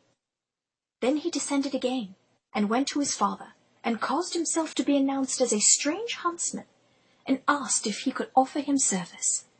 The king said yes, if he was skilful and could get game for him, he should come to him, but that deer had never taken up their quarters in any part of the district or country. Then the huntsman promised to procure as much game for him as he could possibly use at the royal table. So he summoned all the huntsmen together, and bade them go out into the forest with him. And then he went with them, and made them form a great circle, open at one end where he stationed himself, and began to wish. 200 deer and more came running inside the circle at once, and the huntsman shot them. Then they were all placed on 60 country carts, and driven home to the king, and for once he was able to deck his table with game, after having had none at all for years. Now the king felt great joy at this, and commanded that his entire household should eat with him the next day, and made a great feast. When they were all assembled together, he said to the huntsman, "As you are so clever, you shall sit by me." He replied, "Lord King, your Majesty must excuse me, I am a poor huntsman." But the king insisted on it, and said, "You shall sit by me," until he did it. Whilst he was sitting there, he thought of his dearest mother, and wished that one of the king's principal servants would begin to speak of her, and would ask how it was faring with the queen in the tower, and if she were alive still, or had perished. Hardly had he formed the wish than the marshal began, and said, "Your Majesty, we live joyously here, but how is the queen living in the tower? Is she still alive, or has she died?" But the king replied, "She let my dear son be torn to pieces by wild beasts. I will not have her named, but I shall use her as a whore, and when the maidens use their hands to arouse me, she may lick the semen from my feet." Then the huntsman arose and said, "Gracious Lord Father, she is alive still, and I am her son, and I was not carried away by wild beasts, but by that wretch, the old cook, who tore me from her arms when she was asleep, and sprinkled her apron with the blood of a chicken." Thereupon he took the dog with the golden collar, and said, "That is the wretch," and caused live coals to be brought, and these the dog was compelled to devour before the sight of it all, until flames burst forth from its throat. On this the huntsman asked if the king would like to see the dog in its true shape, and wished him back into the form of the cook, in which he stood immediately, with his dog collar still, and nothing else but a knife showing. When the king saw him, he fell into a passion, and ordered him to be cast into the deepest dungeon. "I shall punish you myself," the king said, and all the dungeon keepers trembled, for all knew how the king liked to punish those nearest to him. How would he punish someone he hated? As the cook was led away by the dog collar, the king grew visibly aroused. Then the huntsman spoke further, and said, "Father, will you see the maiden who brought me up so tenderly, and who was afterwards to murder me, but did not do it, though her own life depended on it?" The king replied, "Yes, I would like to see her." The son said, "Most gracious father, I will show her to you in the form of a beautiful flower," and he thrust his hand into his pocket, and brought forth the pink, and placed it on the royal table. And it was so beautiful that the king had never seen one equal to it. Then the son said, "Now I will show her to you in her own form," and wished that she might become a maiden, and she stood there utterly nude, her fingers cast upon her own long throat and her long red hair. Her creamy white skin so delectable that the king could barely contain himself for want of deflowering her. No painter could have made her look more so. And the king sent 2 waiting maids and 2 attendants to the tower to fetch the queen and bring her to the royal table. But when she was led in, she ate nothing, and said, "The gracious and merciful God who has supported me in the tower will soon set me free." She lived 3 days more, and her own son guarded her from the king, who was accustomed to punishing her, and in his frustration for want of the pink and for the queen, he was forced to keep the cook alive to have one to brutalize. The queen then died happily, and when she was buried, the 2 white doves which had brought her food to the tower, and were angels of heaven, followed her body and seated themselves on her grave. The king had his way with the cook for as long as he could stand it, but disgust overcame him at the sight of the wretched man bent over and crying. And the king ordered the cook to be torn into 4 pieces. But grief consumed the king's own heart, and soon he died. His son married the beautiful maiden, whom he had brought with him as a flower in his pocket, and whether they are still alive or not is known to God. Clever Elsie. There was once a man who had a daughter who was called Clever Elsie, and when she had grown up, her father said, "We will get her married."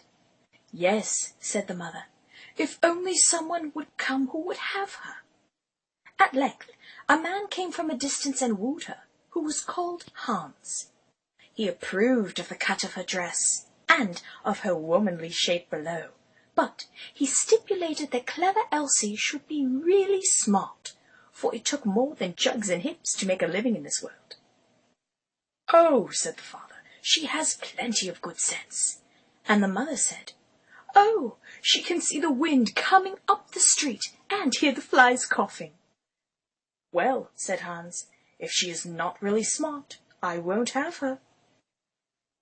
When they were sitting at dinner and had eaten, the mother said, "Elsie, go into the cellar and fetch some beer." Then Clever Elsie took the pitcher from the wall, went into the cellar, and tapped the lid briskly as she went, so that the time might not appear long. When she was below, she fetched herself a chair, and set it before the barrel, so that she had no need to stoop, and did not hurt her back or do herself any unexpected injury. Then she placed the can before her, and turned the tap, and while the beer was running she would not let her hands be idle, so she lay in the corner of the cellar, and imagined herself being ridden by young Hans, and her body bucked and responded as she imagined it was not her own hand, but his rod that entered her, his lips and tongue that stroked her pink pearl, and she longed for his rod in her throat. But then she looked up at the wall, and, after much peering here and there, saw a pickaxe exactly above her, which the masons had accidentally left there. Then Clever Elsie began to weep, and said, "If I get Hans, and we have a child, and he grows big, we will send him into the cellar here to draw beer, and then the pickaxe will fall on his head and kill him." Then she sat and wept and screamed with all the strength of her body over the misfortune which lay before her. Those upstairs waited for the drink, but Clever Elsie still did not come. Then the woman said to the servant, "Just go down into the cellar and see where Elsie is." The maid went and found her lying in front of the barrel, screaming loudly. "Elsie, why do you weep?" asked the maid. "Ah," she answered, "have I not reason to weep? If I get Hans, and we have a child, and he grows big, and has to draw beer here, the pickaxe will perhaps fall on his head and kill him." Then the maid said, "What a clever Elsie we have!" and sat down beside her and began loudly to weep over the misfortune. Then the maid sought to comfort Elsie, and Elsie was aroused by the embrace, and the two began to explore one another's mouths with their tongues, then one another's nether regions with their fingers, and then both were humming and gasping with anticipation as the maid buried her head into Elsie's lap and made her to come on the floor of the cellar while the beer trickled out upon them. And then they cried, not just for the pickaxe, but for the spilled beer, and wondered what to do. After a while, as the maid did not come back, and those upstairs were thirsty for the beer, the man said to the boy, "Just go down to the cellar and see where Elsie and the girl are." The boy went down, and there sat Elsie and the girl both weeping together. Then he asked, "Why are you weeping?" "Ah," said Elsie, "have I not reason to weep? If I get Hans, and we have a child, and he grows big, and has to draw beer here, the pickaxe will fall on his head and kill him." She did not mention the beer. Then said the boy, "What a clever Elsie we have," and sat down by her, and likewise began to howl loudly until the maid put her hand over his mouth. Then, smelling the scent of sex upon the maid, the boy was aroused, and, never having had a woman, did not know why, though he was clearly almost a man. And Elsie and the maid held him, one on each side, comforting him until he could take it no more, and he revealed his arousal to them. Elsie felt poorly for her brother, and encouraged the maid to relieve him of his confusion, and she looked him in the eye and reassured him while the maid took his manhood into her mouth and caressed his balls with her tongue, until hot cum added to the mess of beer on the floor. Upstairs they waited for the boy, but as he still did not return, the man said to the woman, "Just go down into the cellar and see where Elsie is." The woman went down and found all three in the midst of their lamentations, and inquired what was the cause. Then Elsie told her that her future grandchild was to be killed by the pickaxe when it grew big and had to draw beer, and the pickaxe fell down.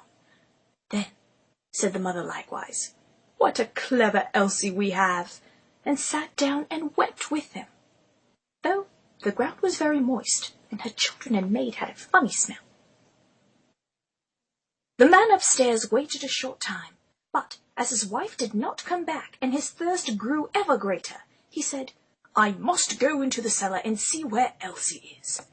But when he got into the cellar, and they were all sitting together crying, and he heard the reason, and that Elsie's child was the cause, and that Elsie might perhaps bring one into the world some day, and that he might be killed by the pickaxe, if he should happen to be sitting beneath it drawing beer just at the very same time when it fell down, he cried, "Oh, what a clever Elsie!"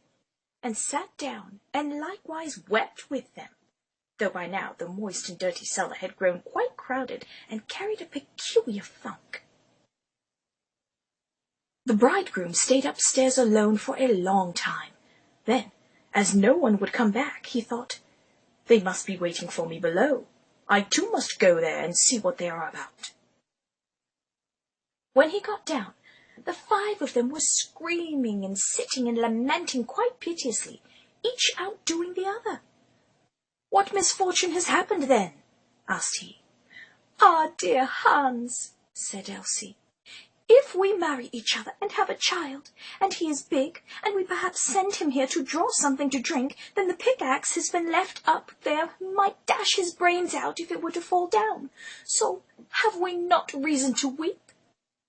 And Hans took in the funk as well, and said, "Come," said Hans, "more understanding than that is not needed for my household.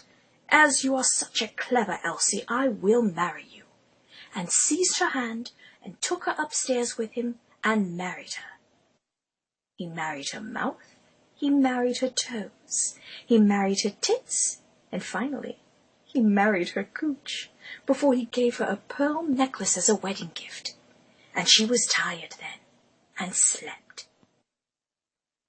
After Hans had had her for some time, he said, "Wife, I'm going out to work and earn some money for us. Go into the field and cut the corn, that we may have some bread." "Yes, dear Hans, I will do that."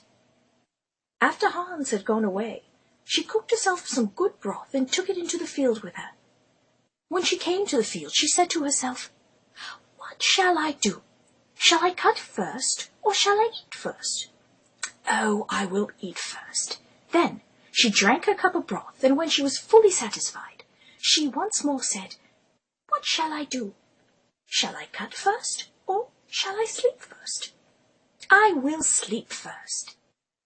Then she lay down among the corn and tried to sleep, but alas, she could not.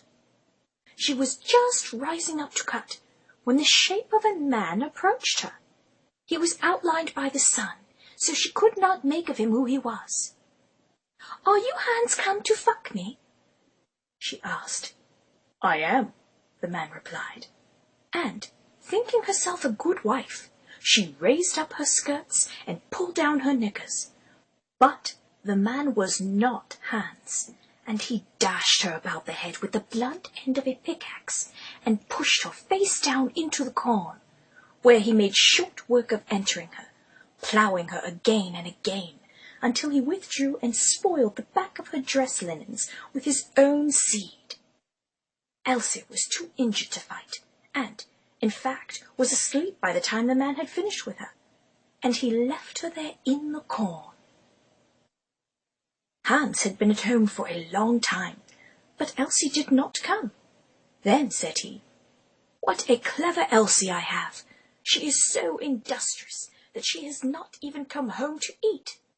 But when evening came and she still stayed away, Hans went out to see what she had cut. But nothing was cut, and she was lying amongst the corn asleep. Then Hans hastened home and bought a fowler's net with little bells and rung it round about her, and she still went on sleeping. Then he ran home, shut the house door, and sat down in his chair and worked. At length, when it was quite dark, clever Elsie awoke, and when she got up, there was a jingling all around her, and the bells rang at each step which she took. Then she was alarmed, and became uncertain whether she really was clever Elsie or not, and said, "Is it I, or is it not I?" But she knew not what answer to make to this, and stood for a time in doubt. At length she thought, "I will go home and ask if it be I, or if it be not I. They will be sure to know." She ran to the door of her own house, but it was shut. Then she knocked at the window and cried, "Hans, is Elsie within?" "Yes," answered Hans, "she is within." Hereupon she was terrified, and said, "Oh, heavens, then it is not I," and went to another door. But when the people heard the jingling of the bells, they would not open it, and she could get in nowhere. Then she ran out of the village, and no one has seen her since. The Blue Light. There was once upon a time a soldier who for many years had served the king faithfully, but when the war came to an end, could serve no longer because of the many wounds which he had received.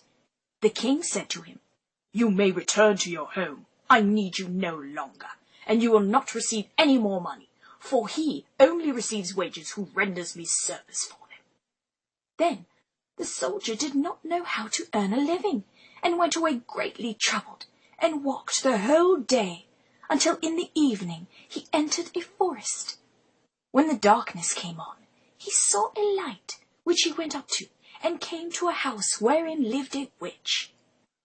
"Do give me one night's lodging, and a little to eat and drink," said he to her, "or I shall starve." "Oh," she answered, "who gives anything to a runaway soldier? Yet I will be compassionate and take you in, if you will do what I wish." "What do you wish?" asked the soldier. She looked at him lasciviously and licked her lips, feeling of her breasts through her shirt. "That you shall dig all round my garden for me tomorrow."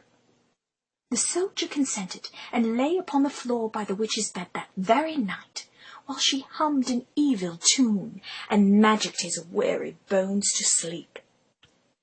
He considered fucking the old hag, but found her truly repugnant, and so he merely slept. The next day he laboured with all his strength, but could not finish it by the evening. "I see well enough," said the witch, "that you can do no more today, but I will keep you in my bed yet another night, in payment for which you must tomorrow chop me a load of wood, and chop it small."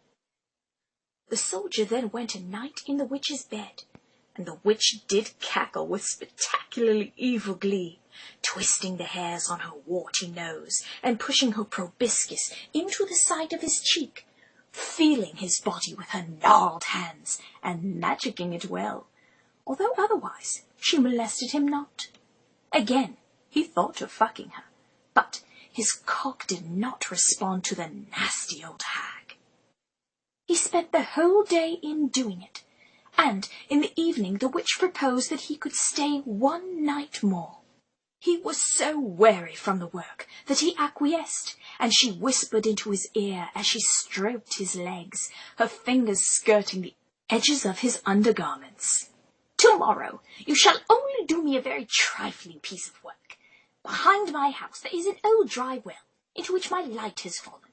It burns blue and never goes out, and you shall bring it up again." Next day the old woman took him to the well, and let him down in a basket. She found the blue light, and made her a signal to draw him up again. She did draw him up, but when he came near the edge, she wore the guise of a young and suppler version of herself, and he was quite moved with lust. She stretched down her hand, and wanted to take the blue light away from him. "No," said he, perceiving her evil intention. "I will not give you the light until I am standing with both feet on the ground." The witch fell into a passion, and let him fall again into the well, and went away. The poor soldier fell without injury on the moist ground, and the blue light went on burning. But of what use was that to him? He saw very well that he could not escape death. He sat for a while very sorrowfully. Then, suddenly, he felt in his pocket and found his tobacco pipe, which was still half full. "This shall be my last pleasure," thought he, pulled it out, lit it at the blue light, and began to smoke. When the smoke had circled about the cavern, suddenly a little black dwarf stood before him, and said, "Lord, what are your commands?" "What my commands are?" replied the soldier, quite astonished. "I must do everything you bid me," said the little man. "Good," said the soldier. "Then in the first place help me out of this well." The little man took him by the hand, and led him through an underground passage, but he did not forget to take the blue light with him. On the way, the dwarf showed him the treasures, which the witch had collected and hidden there, and the soldier took as much gold as he could carry. When he was above, he said to the little man, "Now go and bind the old witch, and carry her before the judge." In a short time she came by like the wind, riding on a wild tomcat and screaming frightfully. Again the soldier thought of mounting her, but again his cock would not respond, for she was truly heinous. Nor was it long before the little man reappeared. "It is all done," said he, "and the witch is already hanging on the gallows. What further commands has my lord?" inquired the dwarf. "At this moment, none," answered the soldier. "You can return home, only be at hand immediately if I summon you. Nothing more is needed than that you should light your pipe at the blue light, and I will appear before you at once." Thereupon he vanished from his sight. The soldier returned to the town from which he came. He went to the best inn, ordered himself handsome clothes, and then bade the landlord furnish him a room as handsome as possible. When it was ready, and the soldier had taken possession of it, he summoned the little black mannikin and said, "I desire a woman to fuck, who is comely of face and pleasing of shape, and has little or nothing to say, lest it be in praise of me, her master. Can you bring me that?" And the gnome disappeared, and in his stead a beautiful maiden, her hands fetchingly bound before her, a silken leash trailing the ground.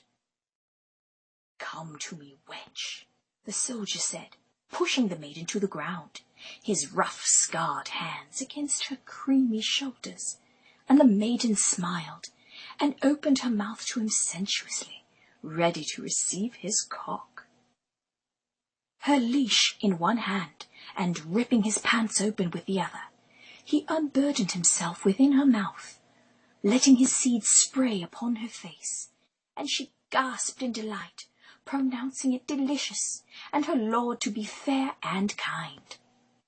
So soothing a balm was this deed to his soul, he took the woman again and again, and delighted in pulling her about the bedroom by her cord, as though she were a dog. Finally, he wrapped the leash around her neck instead of her hands, and tied her to the bedpost, where he mounted her mouth again, until the sweet suction of her adoring mouth had turned him hard as stone. Then he flipped her over on the edge of the bed and ravaged her tiny pink bottom, spanking as he fucked. And though she cried out in pain several times, she did not speak an ill word. Eventually he collapsed, having come more in that one night than he ever had in his life, and as he dozed, he thought of the next errand for his gnome. He lit his pipe, and, as the mannikin appeared, he said, "I have served the king faithfully, but he has dismissed me and left me to hunger, and now I want to take my revenge." "What am I to do?" asked the little man.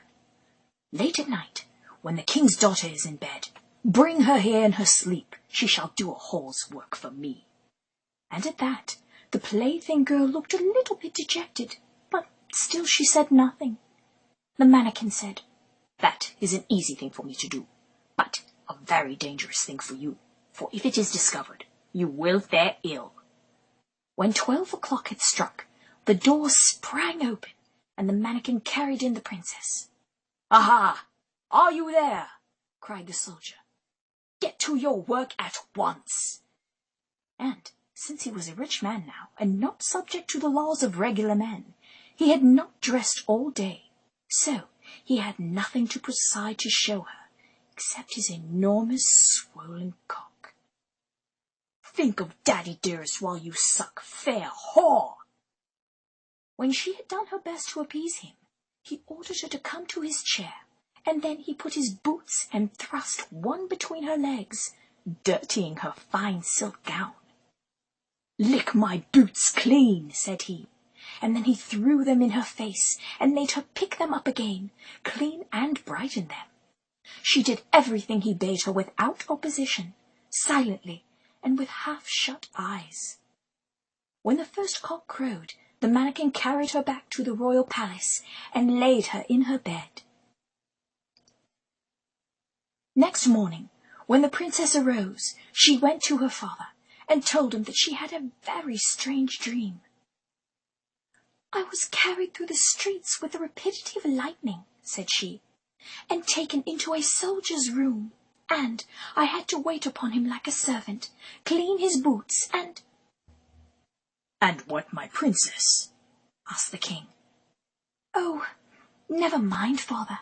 It was only a dream, and yet I am just as tired as if I had really done everything." "The dream may have been true," said the king. "I shall give you a piece of advice. Fill your pocket full of peas, and make a small hole in the pocket, and then, if you are carried away again, they will fall out and leave a track in the streets." But, unseen by the king, the mannikin was standing beside him when he said that, and heard all. At night, when the sleeping princess was again carried through the streets, some peas certainly did fall out of her pocket, but they made no track, for the crafty mannikin had just before scattered peas in every street there was.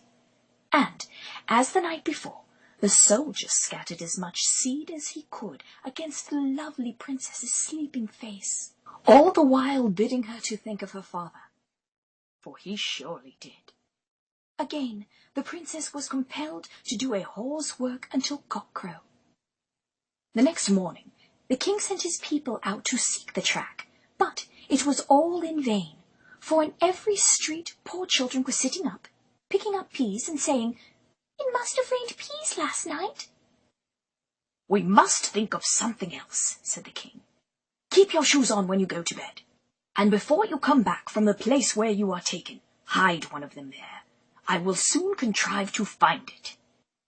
The black mannikin heard this plot, and at night, when the soldier again ordered him to bring the princess, revealed it to him, and told him that he knew of no expedient to counteract this stratagem, and that if the shoe was found in the soldier's house, it would go badly with him. "Do what I bid you," replied the soldier. Again, this third night, the princess was obliged to work like a whore. But as her master came in her face this time, she hid her shoe under the bed before licking his cock quite clean. Next morning, the king had the entire town searching for his daughter's shoe. It was found at the soldier's, and the soldier himself, who, at the entreaty of the dwarf, had gone outside the gate, was soon brought back and thrown into prison. In his flight, he had forgotten the most valuable things he had, the blue light and the gold, and had only 1 ducat in his pocket. And now, loaded with chains, he was standing at the window of his dungeon, when he chanced to see one of his comrades passing by. The soldier tapped at the pane of glass, and, when this man came up, said to him, "Be so kind as to fetch me the small bundle I have left lying in the inn, and I will give you a ducat for doing it." His comrade ran thither and brought him what he wanted. As soon as the soldier was alone again, he lighted his pipe and summoned the black mannikin. "Have no fear," said the latter to his master. "Go wheresoever they take you, and let them do to you what they will. Only take the blue light with you." The next day the soldier was tried, and, though they could prove nothing, the judge condemned him to death. When he was led forth to die, he begged a last favour of the king. "What is it?" asked the king. "That I may smoke 1 more pipe on my way." "You may smoke my pipe," answered the king, "but do not imagine that I will spare your life." And all the subjects laughed as the king gestured to his own crotch. Then the soldier pulled out his pipe and lighted it at the blue light, and, as soon as a few wreaths of smoke had ascended, the mannikin was there with a small cudgel in his hand, and said, "What does my lord command?" "Strike down to earth that false judge there, and his constable, and spare not the king who has treated me so ill." Then the mannikin fell on them like lightning, darting this way and that way, and whosoever was so much as touched by his cudgel fell to the earth, and did not venture to stir again. The king was terrified. He threw himself on the soldier's mercy, and, merely to be allowed to live at all, gave him his kingdom for his own, and his daughter to wife. "That whore a wife?" the soldier asked, and then he took the king by the beard and put him to work sucking his cock as well. Only the old king had reminded him too much of the nasty old witch, and he had to switch after a few strokes to the princess again, turning her over and mounting her behind in her blossom for the first time, and enrapturing her with the use of his hands on her pink pearl. And then, unable to manipulate her front while thrusting into her from behind, he commanded the mannikin to suck his new bride to climax, and so the 3 of them were set in memory, a wretched sandwich of revenge, lust, goodness, and power. Eventually, the princess would find her way to the old hag, as the soldier much preferred the mannikin in the end. And by "in the end," I do mean what you think I mean. The old hag hatched a plan to re-steal the blue light and rid the kingdom of the wretched soldier. But the sweet princess was so grateful for her help that she agreed to ride the witch with her own broomstick, and never actually had been ridden, the old witch passed out from pleasure and never woke again. But, at least the princess was no longer abused. The Frog Prince. One fine evening, a young princess put on her bonnet and clogs and went out to take a walk by herself in a wood. And when she came to a cool spring of water that rose in the midst of it, she sat herself down to rest a while. Now, she had a golden ball in her hand, which was her favourite plaything, for it vibrated and buzzed with the feel of 1,000 bees, and she did love to press it against her flesh and feel its magic overtake her with the greatest thrill and delight, like those bees were stinging and massaging her all at once. And when she had ridden the ball for a while, she would insert it, and then massage the sting on the outside, faster and faster until she came again, and the ball slipped out of her. After a time it slipped out and rolled away, and rolled upon the ground, till at last it fell down into the spring. The princess looked into the spring after her ball, but it was very deep, so deep that she could not see the bottom of it. Then she began to bewail her loss, and said, "Alas, if I could only get my ball again, I would give all my fine clothes and jewels and everything that I have in the world." Whilst she was speaking, a frog put its head out of the water and said, "Princess, why do you weep so bitterly?" "Alas," she said, "what can you do for me, you nasty frog? My golden ball has fallen into the spring." The frog said, "I want not your pearls and jewels and fine clothes, but if you will love me and let me live with you and eat from off your golden plate and sleep upon your bed and feast upon your pussy, I will bring you your ball again." "What nonsense!" thought the princess. "This silly frog is talking. He can never even get out of this spring to visit me, and though he may be able to get my ball for me, and therefore I will tell him he shall have what he asks." So she said to the frog, "Well, if you will bring me my ball, I will do all you ask." Then the frog put his head down and dived deep under the water, and after a little while he came up again, with the ball in his mouth, and threw it on the edge of the spring. As soon as the young princess saw her ball, she ran to pick it up, and she was so overjoyed to have it in her hand again that she never thought of the frog, but ran home with it as fast as she could. The frog called after her, "Stay, princess, and take me with you as you said," but she did not stop to hear a word. The next day, just as the princess had sat down to dinner, she heard a strange noise. Tap, tap, plash, plash, as if something was coming up the marble staircase. And soon afterwards there was a gentle knock at the door, and a little voice that cried out and said, "Open the door, my princess dear. Open the door to thy true love here, and mind the words that thou and I said by the fountain cool in the greenwood shed." Then the princess ran to the door and opened it, and there she saw the frog, whom she'd quite forgotten. At this sight she was sadly frightened, and shutting the door as fast as she could, came back to her seat. The king, her father, seeing that something had frightened her, asked her what was the matter. "There is a nasty frog," said she, "at the door, that lifted my ball for me out of the spring this morning. I told him he could live with me here, thinking he could never get out of the spring. But there he is at the door, and he wants to come in and feast on my pussy." While she was speaking, the frog again knocked at the door and said, "Open the door, my princess dear. Open the door to thy true love here, and mind the words that thou I had said, by the fountain cool in the greenwood shade." Then the king said to the young princess, "As you have given your word, you must keep it, so go and let him in. And I would like to see this frog feast upon your pussy." She did so, and the frog hopped into the room, and then straight on, tap, tap, plash, plash, from the bottom of the room to the top, till he came up close to the table where the princess sat. "Pray lift me upon the chair," said he to the princess, and let me sit beneath your skirts." As soon as she had done this, the frog began to work her clit with his amazing amphibious tongue. Flick-tap, flick-tap, and flutter. Flick-tap, flick-tap, and flutter. Again and again, faster and faster, until that vibrating feeling of 1,000 bees returned to her, and she grew hot in her gown, and wished to leave the table for bed.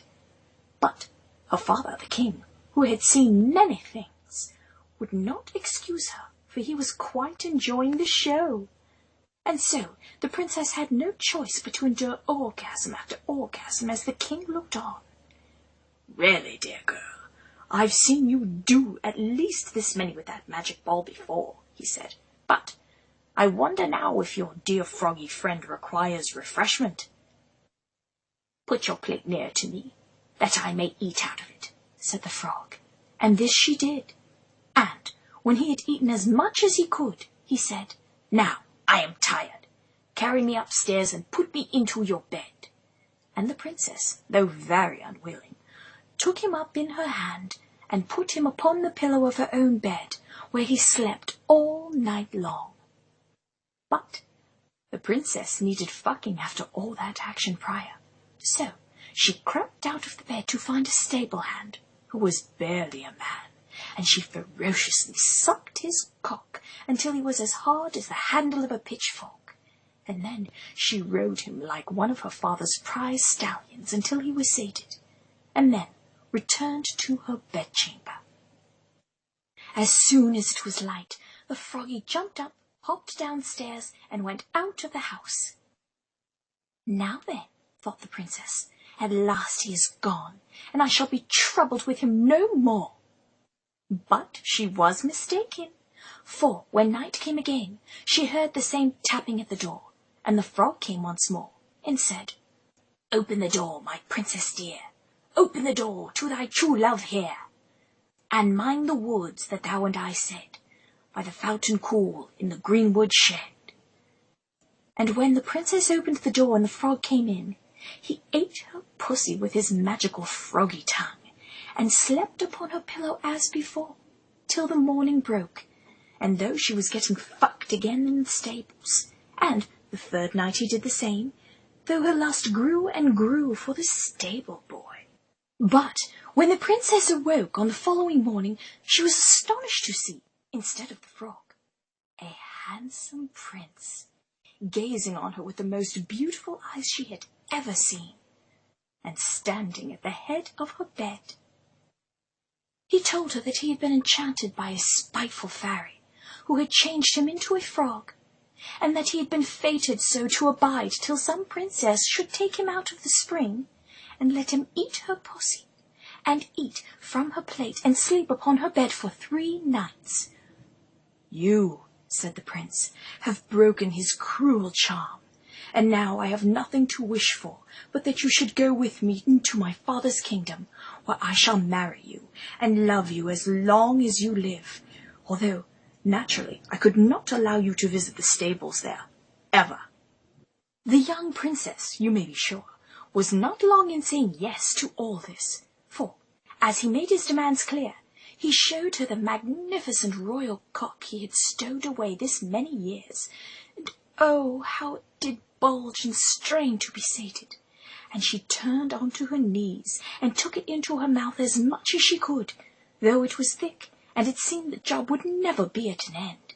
And as he turned her over to mount her from behind like a fine royal Lippenshammer, a gay coach drove up, with 8 beautiful horses, decked with plumes of feathers and golden harness, and the princess swore to high heavens she would blow them all, and their horsemen. And behind the coach rode the prince's servant, faithful Henrik, who had bewailed the misfortunes of his dear master during his enchantment so long and so bitterly that his heart had well nigh burst. For that was why it was called a gay coach after all. Then they took leave of the king, who gifted them each with a new set of golden vibrating balls, and got into the coach with 8 horses, and all set out, full of joy and merriment for the prince's kingdom, which they reached safely, and there they lived happily a great many years in richness and splendor. And both the princess and the prince were sated every night. This has been a grim and dirty omnibus. 12 erotic fairy tales of dirty, twisted sex. Written by A. Violet End and narrated by Marasha Black. Copyright 2012 by A. Violet End. Production copyright 2013 by A. Violet End. Audible hopes you have enjoyed this program.